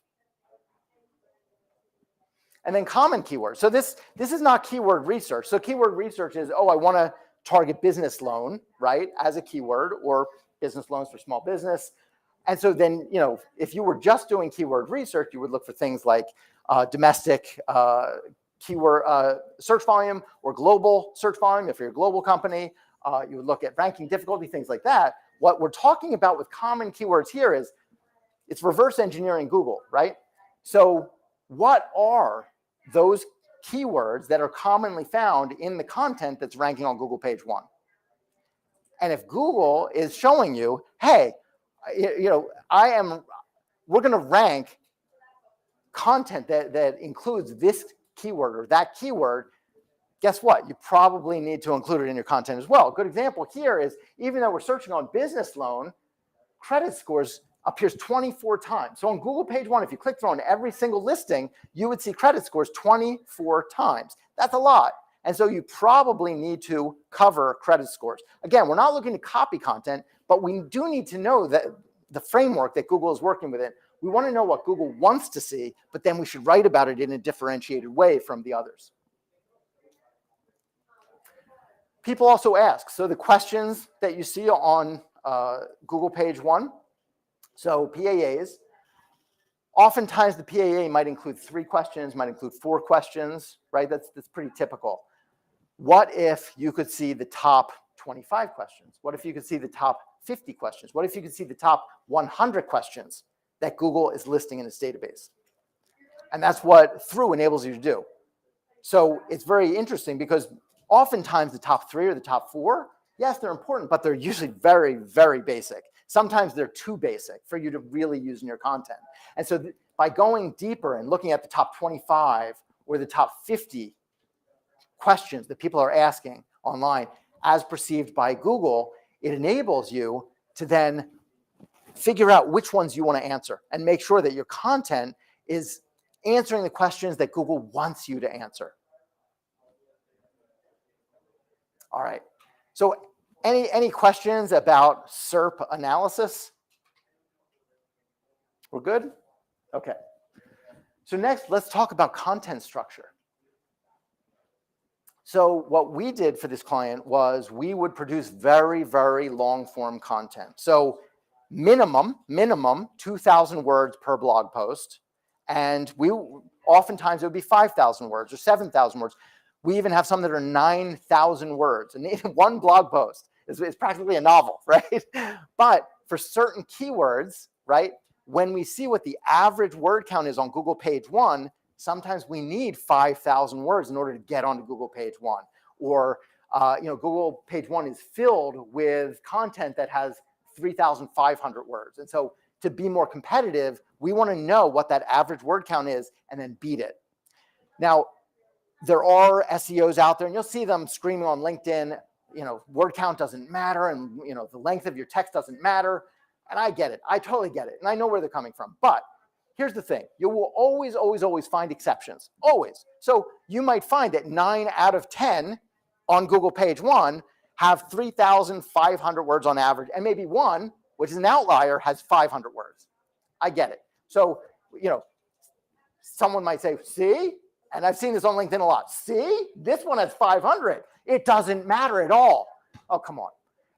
We have to be more intelligent than that, right? We need to see what's happening on 80% of Google page one. We need to see what's happening on 90% of Google page one. And if Google is clearly telling you through your reverse engineering that you should have 3,500 words in order to answer this query, and yeah, we can ignore the one with 500 words, then we should follow that. We need to look at the 80-20 rule here and just be smart with the way we're optimizing and not get misguided by one exception that's in the SERP. Because yes, you will find exceptions. Absolutely, you're going to find exceptions. I'll tell you that very honestly, you will. But if you want 7,000% growth with your organic traffic, you need to look at the bigger picture. And we find that word count, it really does matter. And do your analysis, use through, and it will spit out the average word count for you in seconds, right? So you don't have to manually take time to do this. But there's a difference between needing 2,000 words on the page in order to rank on Google page one and needing 9,000. So you better know before you start, because that's going to impact everything, right? It's going to impact your content brief. It's going to impact your content strategy for that piece. It's going to impact even the CTAs. How many CTAs can you fit on a 9,000 word piece? A ton, right? So it impacts everything, everything. Another thing that we did was we organized all of the keywords into SEO topic clusters. So this is a hub and spoke model of organizing content where you have a head term. So you have a main generic term, let's say business loans, right? And that's your main hub. And then you're going to build a content ecosystem around that to signal to Google that you are authoritative on this ecosystem of content around business loans. So we're not only going to tell Google that we care about business loans and we're experts at business loans and we should rank on Google page one for business loans, but also all of the related terms as well. So that might be, an SBA loan, business loans for veterans, business loans for small business loans for Texas, right? There are many, many different ways that you can look at this. But what you want to do is cluster that content. And here's the thing, don't try in the beginning to go after 10 different clusters. Do not. What you want to do is start with one, start with two, start with three. Keep it manageable.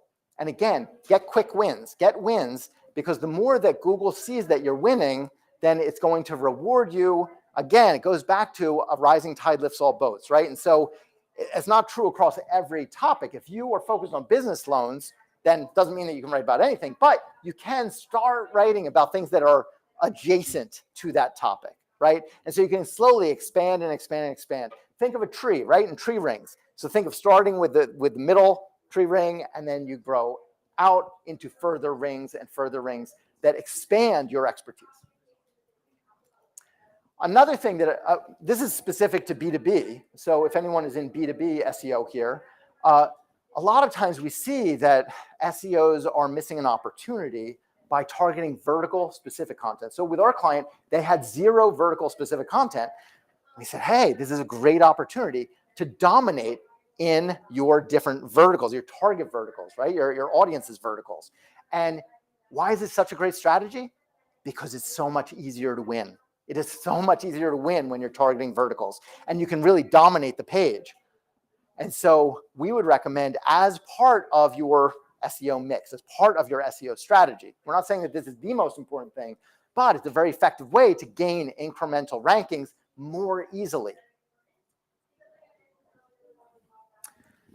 So let's talk about SEO copywriting. We've talked about branding, right? We've talked about SERP analysis. We've talked about the data analysis under the hood of Google. We've talked about content structure. So now we're on the page itself. We're on the page. What are we going to do on the page? Well, there's a lot of things we have to do. This is SEO 101, right? We have to do everything from optimizing the H1s to the title tags, all the way down to Google EAT. So for anyone who's not aware, Google EAT stands for expertise and authoritativeness and trustworthiness. And so it's signaling to Google on the page somehow that this content was written by experts, right? And that it's trustworthy, that others are linking to it and citing it. And so ways that you can do that are by, for example, a simple way is simply listing the credentials of the author and list a lot of credentials, list very impressive credentials. It's one very simple way of communicating EAT to Google. There are a variety of ways, but what you want to do is look at SEO copywriting holistically and do all of these different things. So how can you take your SEO copywriting to the next level and be more sophisticated in your SEO copywriting? Go beyond the SEO 101 tactics that we just looked at and go to 201 and 301. So we use a tool called ClearScope. There are other tools on the market as well, such as MarketMuse. Surfer is another one, where they use AI to analyze the Google SERP and show you exactly what keywords and related keywords you're going to need to have on the page in order for Google to consider your content comprehensive and very relevant, right? And so not only will it tell you related keywords that you should be including in your piece, it will tell you how many times you should probably include it. And that can be a range. It doesn't have to be a specific number. And you don't have to do this for every single keyword that they recommend. But the more that you're following these guidelines, the greater the chance that your content is going to rank on Google Page 1. We've been doing this for this client. It's been incredibly effective, as you can see from the result, right? And so this really works. Another thing which is helpful is the tools will tell you what you should include in your headlines as well. So you have headers down the page, your H2s and your H3s, your H4s, and so it will often indicate to you what you should probably include for a related keyword in your H2 or in your H3. Also very, very helpful. So we're not saying follow this to a T. We're not saying follow every single recommendation that a ClearScope or a MarketMuse is going to give you. We're not saying that. We're saying use this as guidelines, use this as a framework, use this as directional instructions on how to optimize the page, and then use your best judgment. Because here's the thing. Tools are fantastic, but you got to use your best judgment. We want you to be amazing marketers first, and then SEOs second, right? Your marketing has to be phenomenal in order to convert the most, right? And to generate the most leads and revenue. And so don't go overboard on this. Don't try and be 100% perfect with optimization. Don't force it, is what I'm saying. Don't force it. Don't put a square peg in a round hole. Make sure that your content makes sense. It's very fluid. It's beautiful content, right? And it's the best content out there. Don't just, stuff related keywords in there. Do not. Another thing that these tools do, which is very helpful, is they grade you. And so here's a big mistake that a lot of SEOs make. They use these tools and then they try and get an A++ on every single piece that they write. And I'm here to tell you, don't do that. Do not do that. Very bad idea. And I'll tell you why. So again, the tools are directional. The best thing that you can do is write amazing content and then optimize it, right? Make sure that it's optimized. Nothing should be forced and nothing should be stilted or awkward, right? We want it to be flowing and beautiful language. So let's look at SEO scoring of a content piece. So what these tools will do is they'll tell you, hey, your content that you're writing right now for this content piece, targeting, let's say, business loan as a keyword, is an A++. This you have a good chance of making it onto Google Page 1 with this, right? You've followed our instructions. Or it could be an A-, could be a B+, could be a C-, right? It could be a D. And a D obviously is, hey, nice that you're writing this piece, but it's probably never going to make it onto Google Page 1, right? But here's the secret, and this is what a lot of SEOs won't tell you. Just because you can potentially get an A+ doesn't mean you need to. For every single keyword, see what the average is and see what Google considers important. And if Google is listening here, 50% of the page is a C-, a C-. So why would you need an A++ to make it onto Google Page 1? Google is saying, I don't care, right? I don't need an A++. What I need is amazing content. That's what Google is saying here, right? Or I need high authoritativeness. So what you want to do is keyword by keyword is look at this and understand, okay, well, for certain keywords, yes, we are going to need an A- or we'll need an A++. But for other content like business loan, actually, you don't. You could probably get away with something less, but you have to figure out some other way of making it onto Google Page 1. So internal linking makes me want to cry. How many SEOs forget about internal linking? So internal linking is something that you should be doing with every single blog post that you write, every single one. And I would guess that maybe 80% of SEOs do not do that, right? So what you want to do is with every piece that you write, figure out where to link to other related posts with those keywords as the anchor text. So meaning, the text that is linkable, right? And so that's one form, that's one direction of the internal links. Step 2, I want you to put away the new content piece that you have. I want you to go back and I want you to look at your library of content. Let's say you have hundreds of blog posts. Yes, review hundreds of blog posts. Look for every single one where you need to insert a link back to that new piece of content. So it's 2 steps. One, for the new piece of content, you're adding internal links, but then you're going back to your old content as well, and you're adding links where it makes sense. Don't force it. Do not force it. It needs to be natural, right? It needs to be something that makes sense to the reader. But I want you to do both of those things for every blog post that you write. Again, you can double your traffic, you can triple your traffic, but if you want 7,000% growth, this is what I'm telling you need to do. There are no silver bullets. There's no easy, quick way to do this. It's a lot of hard work. It's time consuming, but you got to do it. Updating old content.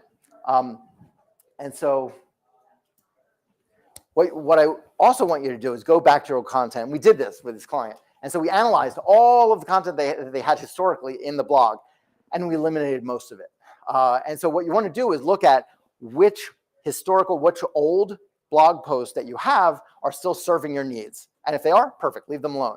If they're not, strengthen them, augment them, add value, right? Make them better. Make them better than anything that's on page 1 today, updated, right? The other option is you can merge, right? If you have 2 posts that are related, merge them. Or let's say that you have a page which is no longer relevant, or it's just not worth your time, delete it and 301 redirect it to something more relevant. User experience and passive link building. So this is something, again, a lot of SEOs don't focus on, is user experience and how can you use user experience in order to drive more growth. So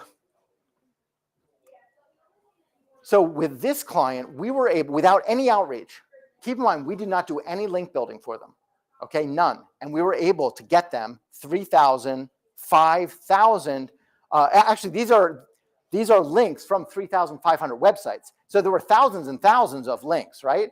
But what I want you to focus on is how many unique websites you're getting links from. That's more important. That's much more important. It's 10 times more important than looking at your backlinks. Look at your referring domains. How many websites, how many unique websites are linking to you?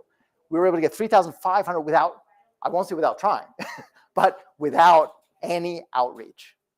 So how did we do that? How do you do that? So there are different ways. One is you want to answer the very specific questions.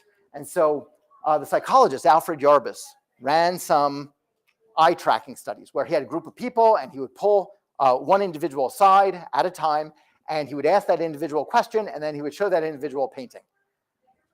And then they would track where the person was looking and how they were consuming the information in the painting.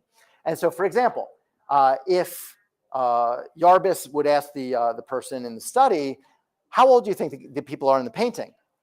That's the middle panel. And they would look at their faces, and they would not look elsewhere. They would just look at their faces. But if he asked, what's their status in society? They would look at their clothing and would not look at their faces.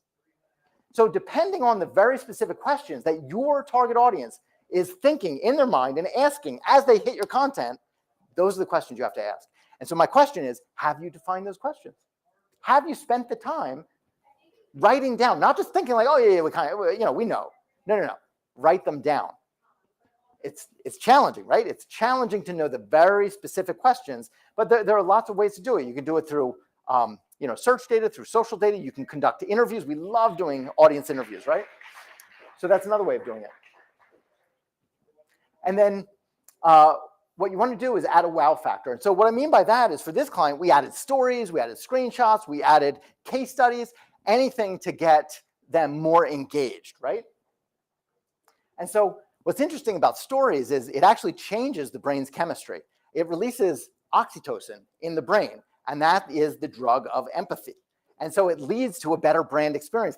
It's more likely that they are going to like your brand, or it can lead to brand love, right?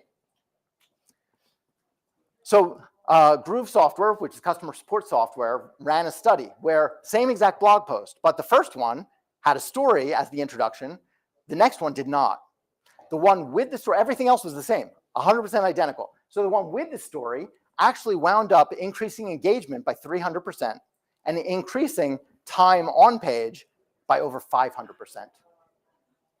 Another thing that you can do is original research. So again, remember, what we're talking about here is how can you drive passive links without spending day after day after day manually doing outreach, right? So original research is fantastic for this. So it's been found by Mantis Research, BuzzSumo, that original research leads to 60% more backlinks. It also leads to more leads, more traffic, more media hits, more everything, right? So it's fantastic overall, but if you want passive backlinks, like we were able to get over 3,500 without any type of outreach, original research is a fantastic way to do it. Another thing that you can do, and we did this for this client, was include stats in your content. If you include stats, what happens? Others cite your blog posts, right? When they want to talk about a topic that's similar, right? Or when they want to talk about a topic related to that stat, right? What they'll do is they will link to you as the source of that data to back up their points. And so stats are very, very effective. Behavioral intelligence. So go way beyond SEO, right? We're talking about how to get people to love your content. How do you get them to link to it? How do you get them to share, right? Behavioral intelligence is critical. So what I mean by this is looking at heat mapping, looking at click mapping, looking at scroll mapping, looking at attention mapping, looking at video recordings of your actual users on your site. So these are not tests. These are your actual site visitors. Software that you can use is very readily available. Mouseflow is one that we use all the time. Also, Full Story is fantastic. If you work at an enterprise, multi-billion-dollar company, very large, bigger budgets, we would recommend Decibel. It's very expensive, but it's very robust. And so what you want to do is identify where the experience is awesome and where people are having a bad experience. And even if you're driving lots of traffic to a page, if the experience is bad, we need to optimize it in a different way. We need to optimize it for user experience. Disrupt the pattern. So the neuroscientist Carmen Simon talks about the brain as a prediction engine. And so the more that the brain can predict what's going to happen next, the less engaged the person becomes. In other words, they tune out. They start wandering. The brain starts wandering, right? And so anytime that we recognize a pattern as a human being, we start to zone out. We feel safer, right? It's the old brain telling us that we're safe. And so what she's saying is disrupt the pattern, disrupt the pattern, disrupt the pattern if you want them to engage. Because if you don't, they're going to tune out. Their mind is going to start wandering. Gregory Burns, another neuroscientist down at Emory University. So he ran studies that found that we are hardwired to love surprises. As human beings, we love surprises. So again, further and further is evidence to get them engaged, to get them loving your content, to get them sharing your content, to get them linking to your content. What you want to do is surprise them. Don't make everything so repetitive. So yes, we did increase organic traffic by 7,236%, but how could we have gotten more traffic for them? I don't know what that is. Next one. A couple of areas that could have gotten them more, we encouraged a lot of byline articles, and in the beginning, they were okay with that. And then for some reason, they got cold feet. They didn't like it. They didn't like editors having control over their content. And so they said, okay, let's stop doing this. Okay, but byline articles, for example, is one fantastic, easy way for you to get very high quality backlinks. And so we would encourage you doing that as much as possible. Audience engagement, surveys is a good example there, right? Surveys, anything that you can do to get them engaged helps you increase some aspect of your SEO, whether it's backlinks, right? Or organic, passive backlinks, or engagement or brand love or whatever it is. And again, it all goes back to a rising tide lifts all boats, right? So in summary, what I would encourage you to do is follow this SEO framework, right? Everything that we went through, everything from branding to SERP analysis, to search intent, to passive link building, all of this. It's all important. I wish that I could tell you to skip a few steps, only cover one or two and you'll be fine. But actually, it's this whole framework. And so again, it's the difference between doubling traffic and tripling traffic and getting 7,000% growth is following the entire framework. So on an earlier slide about myself, one of the things that was listed that I had written a book called Rethink Lead Generation, came out earlier this year. There's an entire chapter on SEO and content. Some of the concepts here today are included, and then there are additional concepts as well to help you improve your organic results. And so what I'd encourage you to do is, actually, if you're interested in the book, I'd be happy to send it to you. Free of charge, I'll pay for the shipping. So if you are interested in the book, just let me know. Just come up afterwards, and I just need an address. That's all. Or you can connect with me on LinkedIn and mention that you were here at State of Search, and we'll get a copy of the book to you. Also, just very quickly, Ann Hanley, if you don't know, she's an incredible marketer. Her new book is dropping today. It's called Everybody Writes. It's the second edition. If you want to get better at copywriting, I would recommend that you pick up her book. But again, if you'd like a free copy of my book, just hit me up. So that's it. That is how we were able to get 7,000% organic growth, and how you can do it as well. And I hope that you found it very actionable and very helpful. So thank you so much. Thank you, Tom. We have time for a couple of questions. Anybody have any? Yes. Yep. Well, maybe. I don't know. So you mentioned earlier that you spent a substantial amount of time with branding before you went into any of this. Can you kind of elaborate a little bit on what kind of branding? Was it just kind of style guidelines, that sort of thing, or did you go beyond that? So visually, yes, it does need to meet a certain, professional level of branding, right? But it's more the brand strategy. It's more what we refer to as a brand stack. And so that's the core values and the positioning and the brand tonality and the differentiation, the messaging platform, all of that stuff has to be well defined and architected, and it has to align with the target audience. In this case, it didn't align with the target audience. Again, they historically had targeted startups, and what they needed to do now was to target Fortune 500 companies. Very different messaging in that case, right? Very different packaging of your marketing. So is it like basically a content overall for most of the site before actually getting to the stuff that you outlined in the presentation? Yeah, yes. So we led them through a site redesign. We wrote everything. We rewrote everything in the site. And so, yes, it includes pretty much everything in the site you have to revisit. I'd mentioned the case studies as well. The case studies were wrong. That's just one simple example of just looking at one element on the site. And what we did was we engaged with their account teams and wrote 20 case studies that we felt would appeal to Fortune 500 companies. And so it's not easy. It's not simple. It's not something that happens overnight. But again, we took 5 months to take care of this problem. Yeah. Pillar pages. Mm-hmm. This one? I don't think it is. Pillar pages. Do you do as blog posts, or do you do it like as a service page, or something in between? So it depends on the client. With certain clients, what we like to do is create a page. So not a blog post, but a page, right? A static page. And we put it in the Knowledge Hub, and it's featured, right? You might link to it in the global footer, things like that. That is our preference for a pillar page. Can you do a blog post as a pillar page? Absolutely. Absolutely. And is it effective? Yes, absolutely. So it's really just preference, one or the other, but you could do either. Consider doing it like as taking an actual service page and just making tons of content and links on the page itself, and then link out to constantly be linking out to the blogs, or is it still better just a dedicated pillar? It depends what's on Google page 1 and page 2, right? So in certain cases, yes, you can do that if that's what you're seeing on Google page 1 and page 2 is service pages, right? Or product pages. And that happens, right?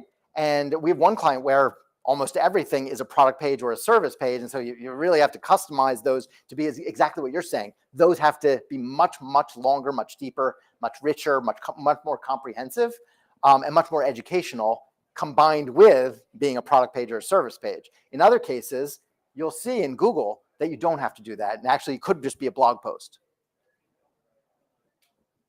All right, anybody else? Yes. Sorry, I already asked you. Do you have a question? No, sure. Go ahead. What have you done to improve the speed of the workflow of working with some of these companies? Because essentially you're turning them into a publishing house almost. Yes. And that can be very slow with things like compliance and so on. What kind of tips would you recommend to improve that? Yeah, so I would say as much as possible, it should be outside of the company. The more that you involve company resources, the slower things get, especially, and we understand that with certain clients, compliance is a major component of the process, and that's not going to be outsourced. But everything else can be. You want to use technology as much as possible to expedite the process. Mention a couple of technologies that we use to speed things up, to speed up the data analysis. And then in terms of who is involved in the process, you want as few people as possible. The more reviews that you have, the more people that you have involved, it will slow down the process. Compliance, I don't have an answer for you. Every compliance department is slow, right? And so you just need to have a backlog. That's one thing that has been really helpful, is having a big backlog of content ready to go, because then you're just going all the time, even though compliance is just dragging their feet. Yeah, sorry, compliance. So I understand this is a relatively new process for you guys and everything, but as far as applying it to some of your other clients, are you finding there's any kind of variables that you really kind of have to stop and turn a dime on? Like, for instance, first thing that comes to mind is like the passive link building. That's something that's probably not going to be as applicable from client to client. Are you finding out there's these different kind of variables? And if so, how are you guys accounting for those in the process? Yeah, absolutely. So we have certain clients where something like digital PR is something that we can really do, and the client allows us to do it. And that helps us with the passive link building, right? Whereas with other clients, like in medical technology, like much stricter, not going to let you do that. Everything has to go through compliance, like you were saying. It takes time. Everything needs to be planned out 6 months in advance. And so with something like that, then, if digital PR is not part of the possibilities, then okay, you plan other ways of gaining traction and improving your results. So yes, client to client, there are variables without a doubt. Yeah. Anybody else? All right, Tom came all the way from Boston just to share this with you. Let's give him a big hand. Thank you. Thank you.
Test, is that coming through? Yeah. Does it need to be higher? Higher there.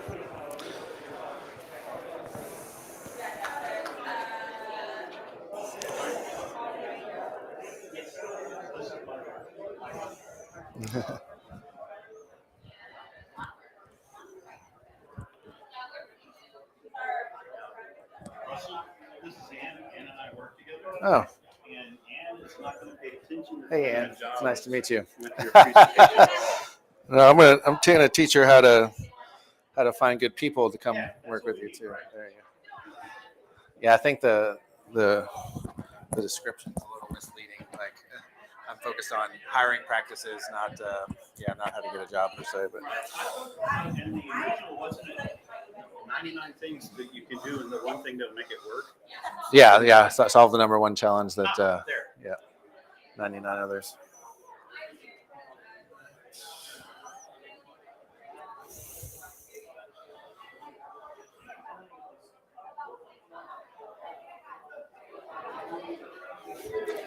My Apple Watch thinks I do a lot of physical activity when I'm speaking, so I get exercise credit when I.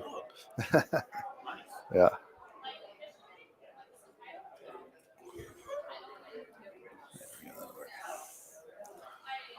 You want a cookie or anything? I'm okay, man. Thank you.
All right.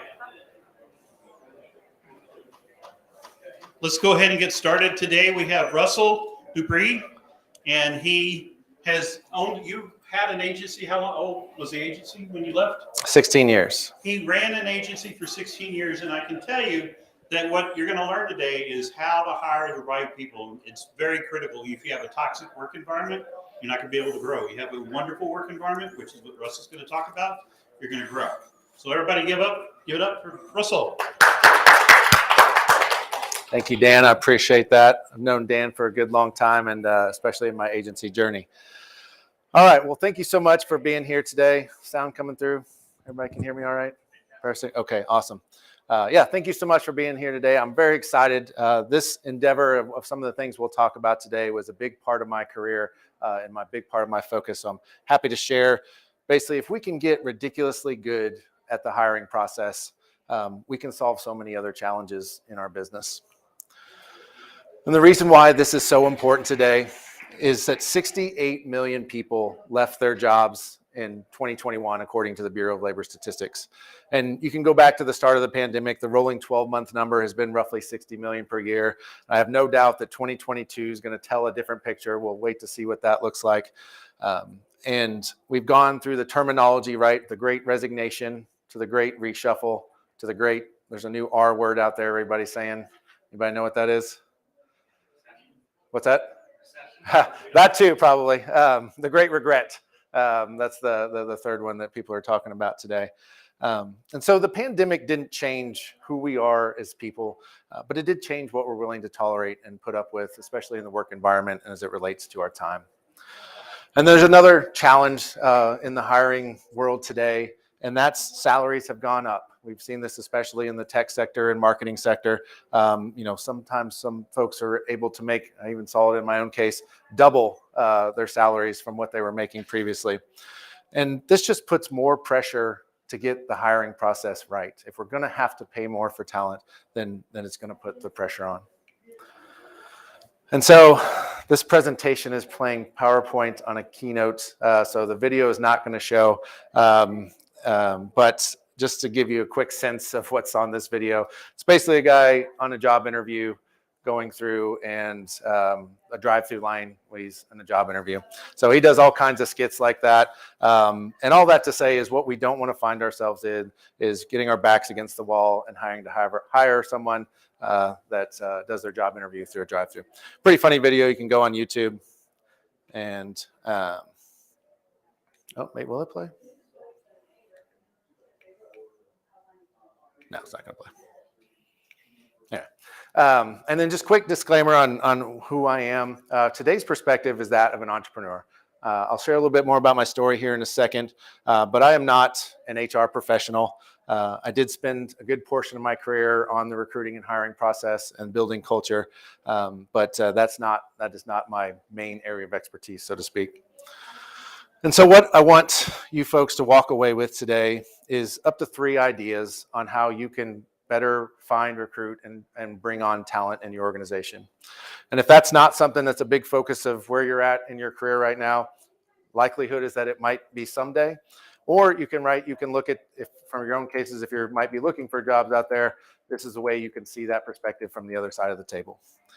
And so that's it, 1 to 3 ideas. What I'm going to cover is not an end-to-end hiring process or practice, but rather tips to just complement what you're currently doing today. And so quickly to tell you my own business story, and what better way to show a picture of a business than a line depicting revenue over the course of time. And as you can see down here on the left, the company I started was Life Blue. We're based here out of Dallas, Texas, focused mostly on building websites and online technology. And after some initial success down here in 2006 when we started, we really plateaued for the next 5 years. And so much to the extent that we almost went out of business.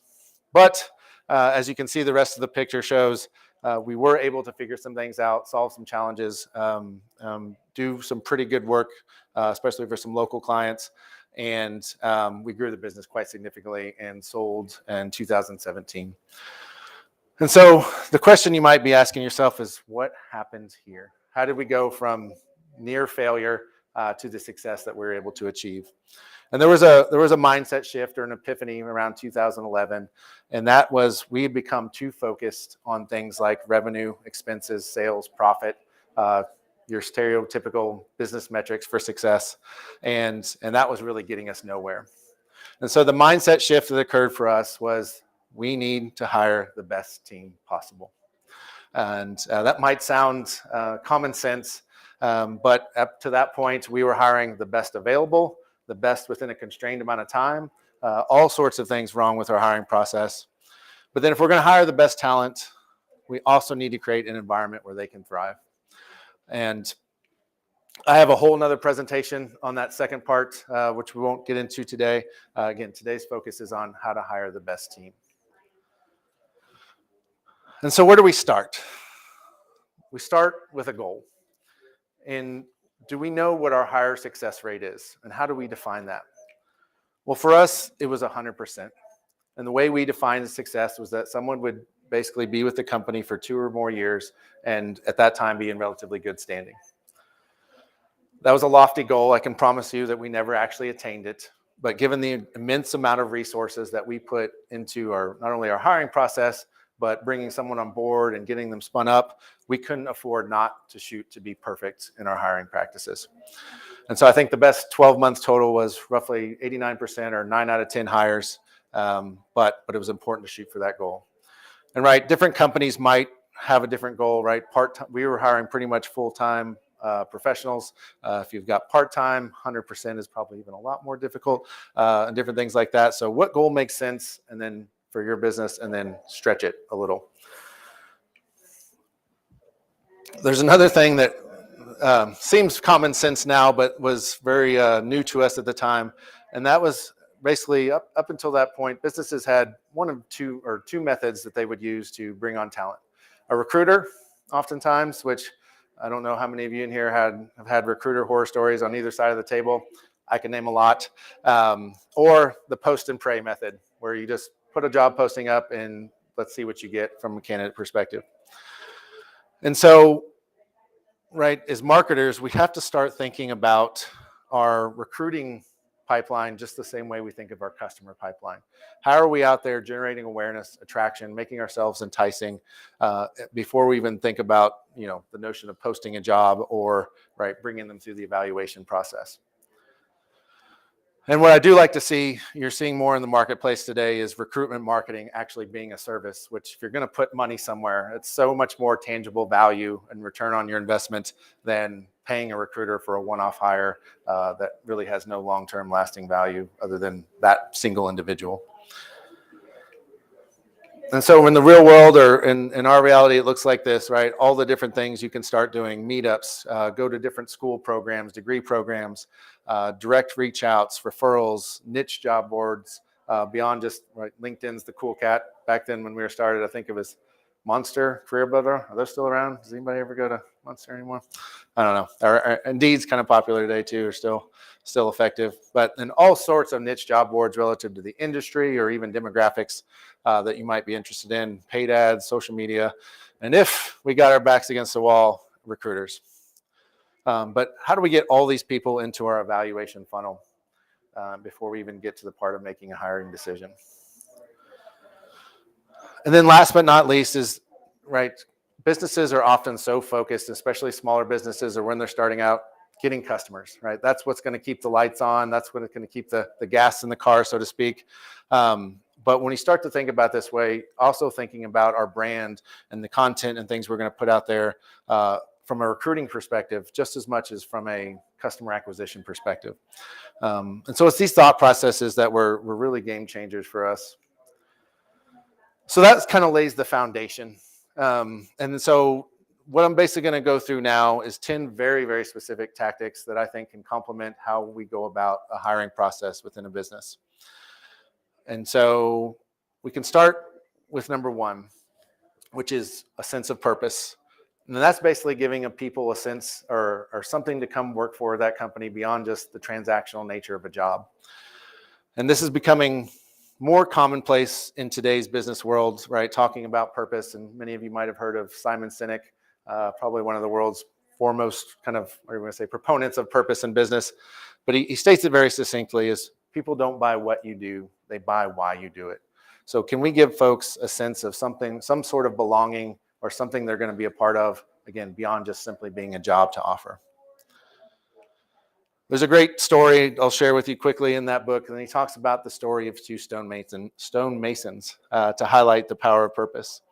And in this story, a person goes up to a stonemason working and asks them a question: do you love your job? And the stonemason kind of pauses for a second, looks off in the distance, and then finally says, yeah, sure, I love my job. The days are super long, it's very backbreaking work, but you know what, it pays the bills. He walks over a few feet away to another stonemason and asks, do you love your job? Stonemason very quickly looks him in the eye and says, I love my job. Sure, the days are long and the work is very hard, but I'm building a cathedral for the Almighty, a sense of purpose. So we can look at that very quick little story and we can say, who loves their job more? Right, stonemason 2. Who's likely to continue in that particular job longer? And who's probably going to get more done or be more productive in that scenario? The one with a purpose. And this, to give you just an example of how creative you can sort of be with this, is this was our purpose in the business. And it started out just a kitschy little tagline. And every time I said it, got a little laugh. And but over time, we really started to develop a story behind this and rally behind it. So when I would say to people is save the world from bad design, that's our purpose. But what does that really mean? It means, given the type of work we do, building websites, we want to make it look good, but not only look good, we want it to perform well. We want it to be designed well for our customers and our customers' customers in the functional sense. And then also internally, what does this mean? It means we want to design a good company. We want to be a place where people want to work, where they can grow and be challenged and, otherwise check all the boxes of a successful job or career. And so didn't start out with that entire thought process, but it meant something, and we put the meaning behind it. So you can certainly get creative with it. This is probably one of my favorite ones, but just denoting the notion of a job advertisement versus a job description. And often the form of a job posting is the job advertisement, right? But that's the main form of content most people see when they're applying for a job.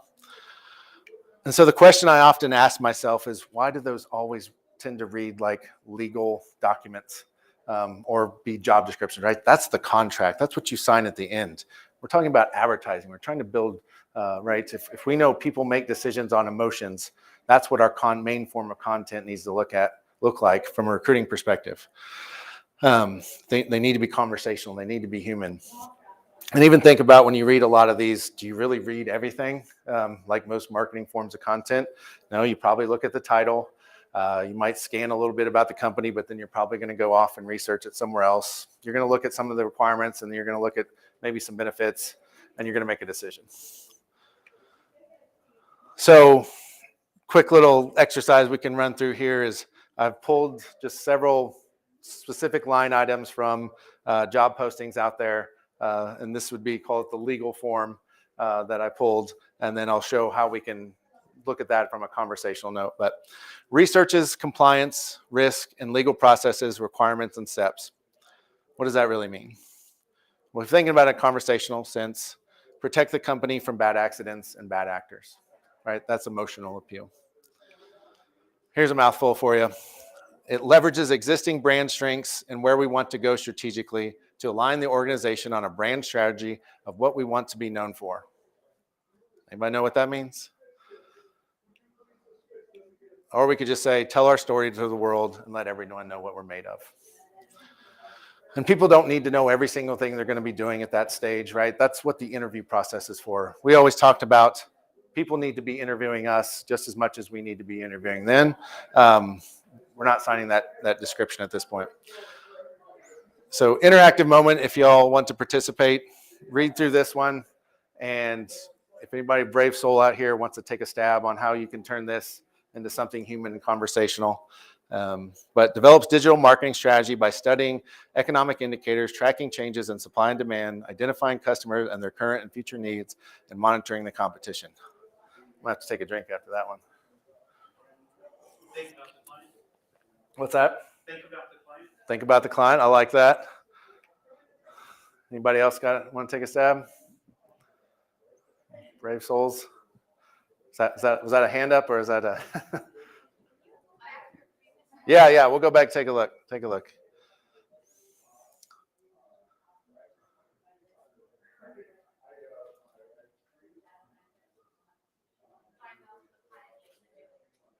I mean, that's kind of what I came up with. Did you have a thought? I don't want to understand. I said create a kick-ass strategy that gets results. And you can probably put ass in your job advertisements if you want. But yeah, it's just all about making it human. We talk about diversity, and obviously this is becoming more and more of a conversation and an important topic in today's world. And so it was certainly important to us, and we tried a number of different things. But there was one single thing that honestly changed the game in terms of us being able to get a more diverse applicant pool. And that was adding this snippet, so to speak, at all of our job postings. And I'll let you folks read it up there for a second. But this was sort of our bat signal to say, if you are one of these communities, we want you to be here.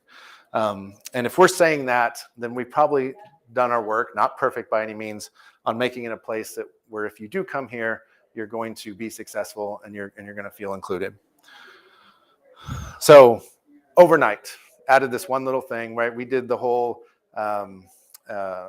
scrubbed all our job postings and things like that for gender tones and different things like that. But I can say night and day, this is the one thing that changed the game for us.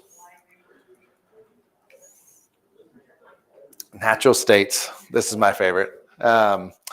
But we know the interview process favors someone with the gift of gab, someone that's otherwise good at talking about, selling themselves, presenting themselves. And so how do we bake character observation into the process as much as possible? And we have our common ones, right? We know, were they on time? Are they generally polite? Is their attire appropriate, right? Those are kind of the common standards. But there's other things out there that we can look for. Are they curious to know more? Are they passionate about what they do? And a lot of times I would look a lot at communication. How thorough are they in their communication?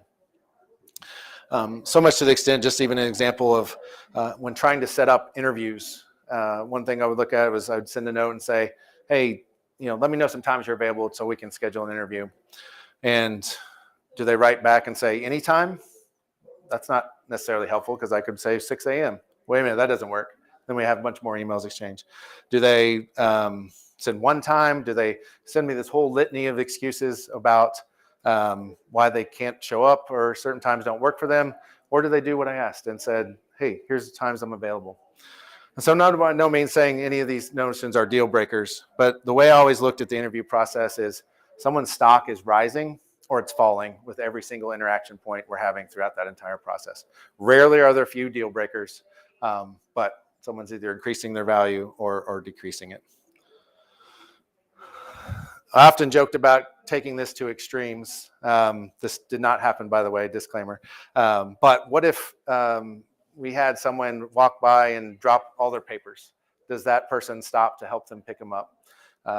What if someone's crying at a desk when they walk by? Or what if someone speaks rudely to them? Could there be these played out scenarios that we could act just to see how someone reacts in different situations?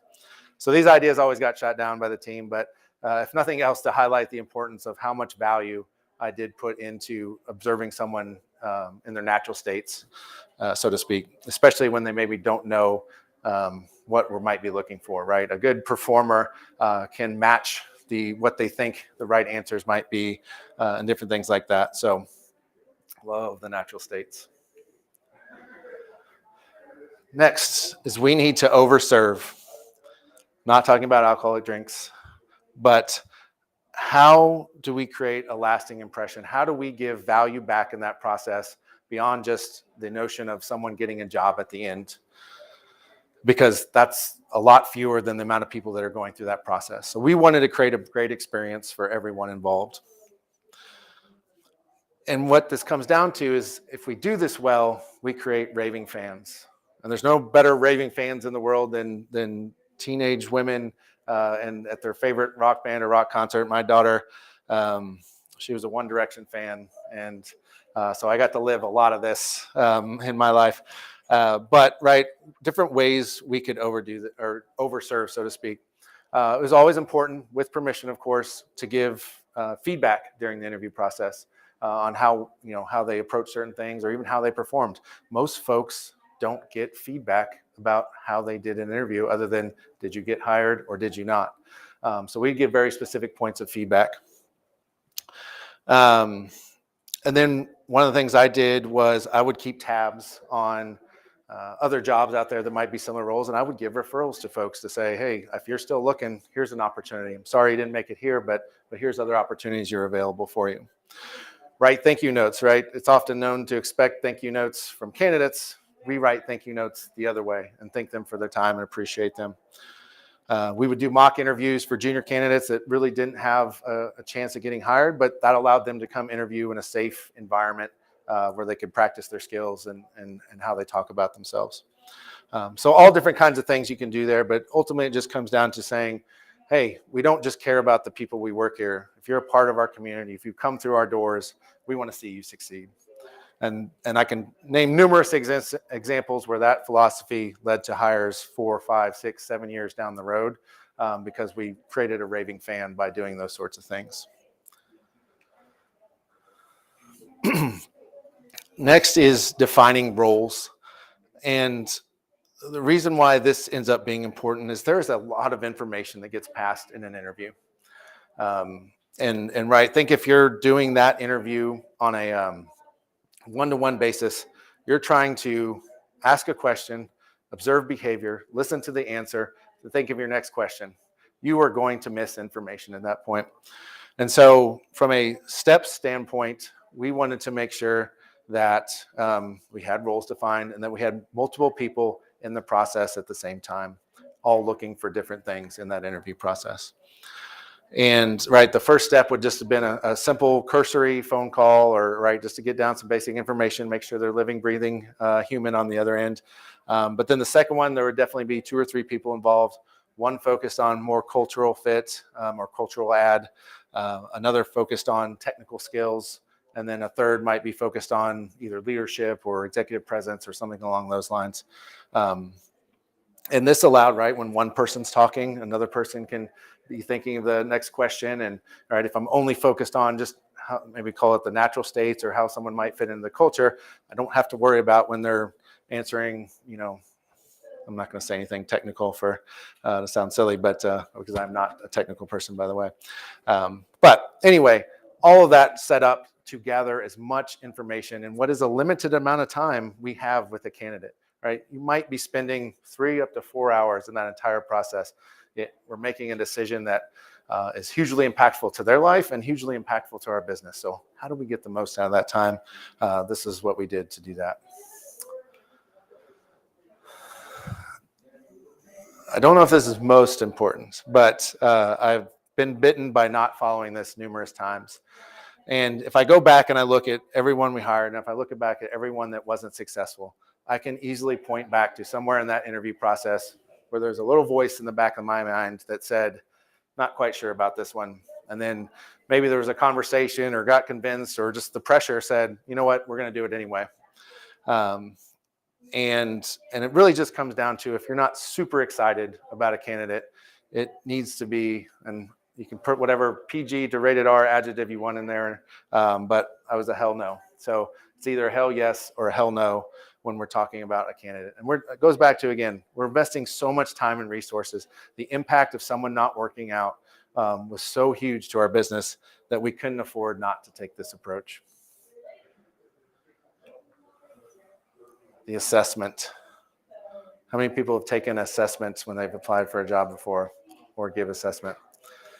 So I've read a lot, and I see the different points of view on this.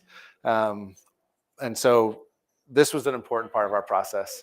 And it was an important part of our process for several reasons. But kind of sharing what that looks like is we would ask candidates to take assessment that probably honestly took 10 to 15 hours of their time to present in that final stage of the interview. But it gave us a pretty good look at their natural states, right? How much attention to detail do they have? How do they view quality? How do they communicate ideas? And right, we know all the inputs that went into that.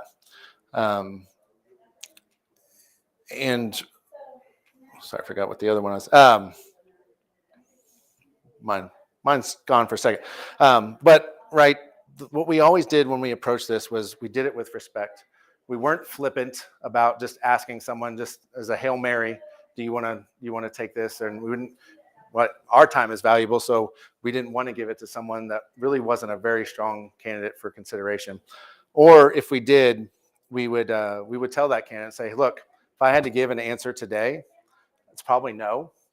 But here's something you can do, and if you think it might, if you want to do this, and we'll be willing to do this with you, it might show us something that we haven't seen yet, and so we would give that opportunity. And then we'd always make sure to provide feedback. Again, how much time someone's investing in us, we want to invest it back. So how can we help them, even if the decision is no? And then we did explore different ways, and if I could probably go back, I would be more consistent about this, is perhaps at least offering some type of compensation for it. Even it would be modest. And by no means did we ever use anybody's work for anything whatsoever coming out of that. And I'm sure even if we remotely considered it, we would have definitely done some type of commission or a revenue share. But I think this can be done ethically. I think it can be done responsibly. And I think it tells so much information about how someone can be a good fit. And I think one of the argument against a lot of times was ask better questions or do a portfolio review, which is fair. I've often thought about that. But in my own take, right, being not a technical person, let's just say, or a design-oriented person, I think I could probably do a pretty good job of selling a project that I maybe touched this much and overselling my capabilities in that in an interview process. And I'm not saying people are disingenuous. I actually believe most people are pretty honest. But I do know there's always an air of embellishment in an interview process because you're incentivized to do so. This has a big impact on someone's life. So they're going to do their best to sell themselves. So wherever you stand on that, that was our take. That is the value we found about it, or we found with it. And it was hugely important for our process. Oh, I forgot one of them too. It shows someone wants to work there. That's probably, honestly, if I got one takeaway from it, it says if you're willing to commit to this, then you really want to work here, which meant a lot to us in general. Start right. I think anything good in life, success is probably dependent upon how it starts. And so going back to the notion that a job transition is a huge moment in someone's life. I mean, how many jobs does someone really have in the course of their career? Not that many. So this is a huge moment in their life, and sometimes they're moving, or it's a huge period of transition for one reason or another. And so we wanted to make folks feel as comfortable and as good about that process from the very get-go. And so number of things we would do this, and this is an actual picture someone that got hired sent me. The second we had an accepted job offer from someone, we would send them a thing of popcorn this is actually a client of ours as well, just to say, welcome to the team. If they had a family, we'd address it to the whole family and just say, welcome. We appreciate what just happened here. And think about that too. This is a celebratory event. This isn't just a box to check. Going back to, this is a big moment in their lives. And this is a big moment in ours as well, that we've invested this much time into the whole process, right? They've probably interviewed in tons of places. We've interviewed tons of candidates. So we need to celebrate this. Right, we would also, we would have the team create welcome emails so that they would be in their inbox the first day they showed up. And we didn't prescribe anything. They could put anything they want in those emails, but the premise was, hey, send a note to Susan who's starting, and right, we would encourage, maybe give her some tips or something like that. But I've heard some of the emails, and they're quite humorous actually, and folks that emails that got sent to folks. We created a schedule so they knew exactly what was anticipated for them in their 2 weeks and what was not expected of them, right? So if there wasn't something to be like, it's okay to be doing nothing right now. You've just gone through a big transition period, and that's okay. But we certainly wanted people to feel included as well. So how do we make them feel included, but not also throw them to the wolves right out the gate and say, go start doing your job tomorrow. So a very, very scripted out first 2 weeks that showed out when folks went and where and what they should be doing. Did a welcome basket, things, right? This you see this more often, but a very personalized one. We found out what are their favorite snacks, what are their other little nuggets, or if their favorite sports team or something like that. All things that felt very personal to them. Again, going back to how do we make them feel very, very comfortable. And then last but not least, this developed out of the more remote world, right? And when we were more in office, and we did what a lot of companies do, we were 100% in office to basically 100% remote, all things post-pandemic. You lose those serendipitous interactions with folks that really aren't in your main working circle. So we would create water cooler sessions, we call them, where as many people as possible, we would introduce them to just little 15-minute conversations so that they would get to know. But yeah, again, it's all about feeling comfortable. This is probably several presentations to cover the topic of training. But I think especially in smaller businesses, or even larger businesses, this is very underestimated. And I had the pleasure of serving in what I think is one of the world's better organizations when it comes to training in my time in the U.S. Air Force. And right, we've all probably heard stories. If any veterans in the room? No, just myself. Right, you've heard the stories of basic training and yelling and all that stuff.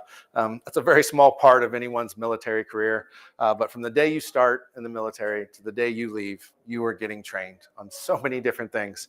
Right, there's the joking things they even talk about, like seatbelt training. You get trained on making sure you wear a seatbelt. And by the way, I did not wear a seatbelt until I entered the military, and I've worn a seatbelt ever since. So power of training right there. And this is why the Air Force can let 18-year-olds work on billion-dollar aircraft. And just looking around the room, I don't see too many folks that have teenagers at home, but I'm scared to let my teenager alone in the kitchen for 5 minutes. I'm certainly not letting them work on any billion-dollar aircraft I have laying around. But right, the Air Force can do this because they've invested so much in people's training. Different ways we would do this, right, is probably more on an ongoing basis. We would do all the cursory training up front, just trying to show someone their role and show them about the company.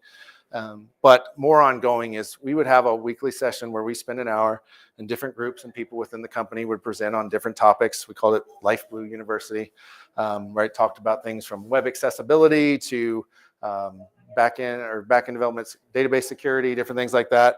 And it was goal, right? Not everybody cares about that. Everybody presenting had to make it fun and engaging for everybody.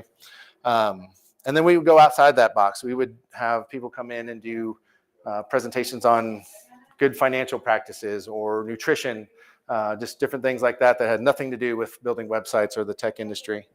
And then our craft groups themselves, designers, developers, different things like that, would hold weekly meetings where they're talking about the latest and greatest of what's going on in their world. What are the new technologies? What are the new trends?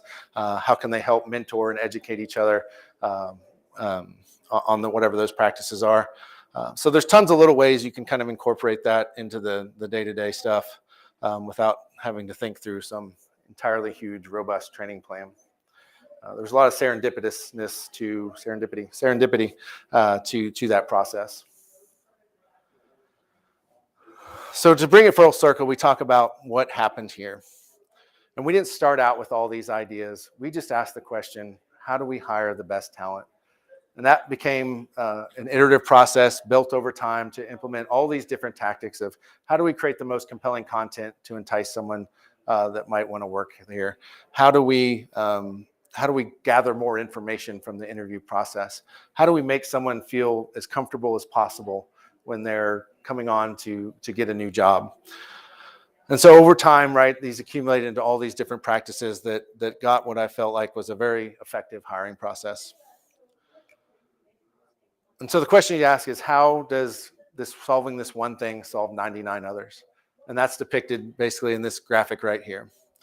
That is job number one of leadership in a company, to nurture or hire, retain, and nurture a high-performing team. And then that team turns around and is focused on providing the most value, solving a lot of the problems that occur at the customer level, because they're getting supported to do so. The customer then turns around and takes care of the business by their money exchanged for goods and services. And if served well, they provide referrals and recommendations. And then that takes care of the business by raising the value of the stock or dividends or performance pay. And then the business effectively takes care of everyone else in the circle as well, leadership and the team, all the stakeholders, through again, raising the value and call it just more money in the business. Where this breaks down is when the leadership bypasses the team and goes straight and makes decisions that directly affect the customer. Or, right, talking about before, going directly and focusing on just business things like how to cut expenses or how do we get more revenue? And we bypass this biggest part of that entire circle that can help solve all those problems. So that's how it solves 99 others. I think this quote pretty much just sums it up best, but everyone talks about building a relationship with your customer. I think you build one with your employees first. That's Angela Arendt's, Burberry CEO and Apple executive. So that's what I have for you today. I'm an open book, so feel free to ask any questions you want whatsoever. I'll happily share any part of my story and anything that might be helpful. So. All right, let's give Russell a big hand. Anybody have any questions? Yes, sir. How many people took you up on the site? The assessment? Most did. Yeah, I mean, it depends on the role. We tried over time to not make it too open to be too heavy, but most people did. I would say a fair amount every now and then refused. Yeah, which again, I think some of the arguments are fair to either push back or to be more selective in where do I stand in the process? How many other candidates are you considering? I think those are all very fair questions to ask back so that you're ensuring they're being respectful of time. Because I'll be honest, I know some companies aren't, but that was again a good big focus for ours. I have a question in maybe a little left turn from your company that you sold. You were a B Corp. Yes. Talk about why finding out a B Corp is why would somebody want to work for a B Corp? What makes a B Corp special? Anybody raise their hands? Anybody knows what a B Corp is? Anybody know? Oh, good. So basically, a B Corp is an organization that pays no taxes. Just kidding. There's usually more room of business owners in here. That gets everybody, what? No, it's a private organization. yeah, everybody runs out to talk to their accountant. No, a B Corp is a private organization. And what it comes down to is they have companies in their circle that they evaluate that basically comes down and says you're balancing profit and purpose. So you go through this, what ended up being a very rigorous process to get vetted. And they have a number of different categories from environmental impact to employment practices to community involvement and different things along those lines that they evaluate you on to be in their B Corp. And so, some of the popular well-known ones are Patagonia, Ben & Jerry's, I think Warby Parker. There's a few other bigger companies. And I think at the time, we got that in 2018, I believe. We were one of 4 companies in Dallas and not a whole lot more in the state of Texas. It's growing. There's more now. And I would say, being a digital company, we had no impact on the environment whatsoever. Most of our score came through our various employment practices, what we offered and did for employees. And then second to that was a lot of our clients were nonprofits and some of the different work that our clients were doing and how we were helping them in the nonprofit sector. So very proud. I always say, yeah, we were successful from a financial perspective, but my Emmys or Oscars, so to speak, were the B Corp. And we were a Dallas Business Journal best place to work in 2019 as well. So that was what I was most proud of in the course of my career. But very good question, Dan. All right. Anybody else have a question? Yeah, Ann. Can you go through resumes one by one, or did you use ATS? So didn't have an ATS until about probably 2017, 2018.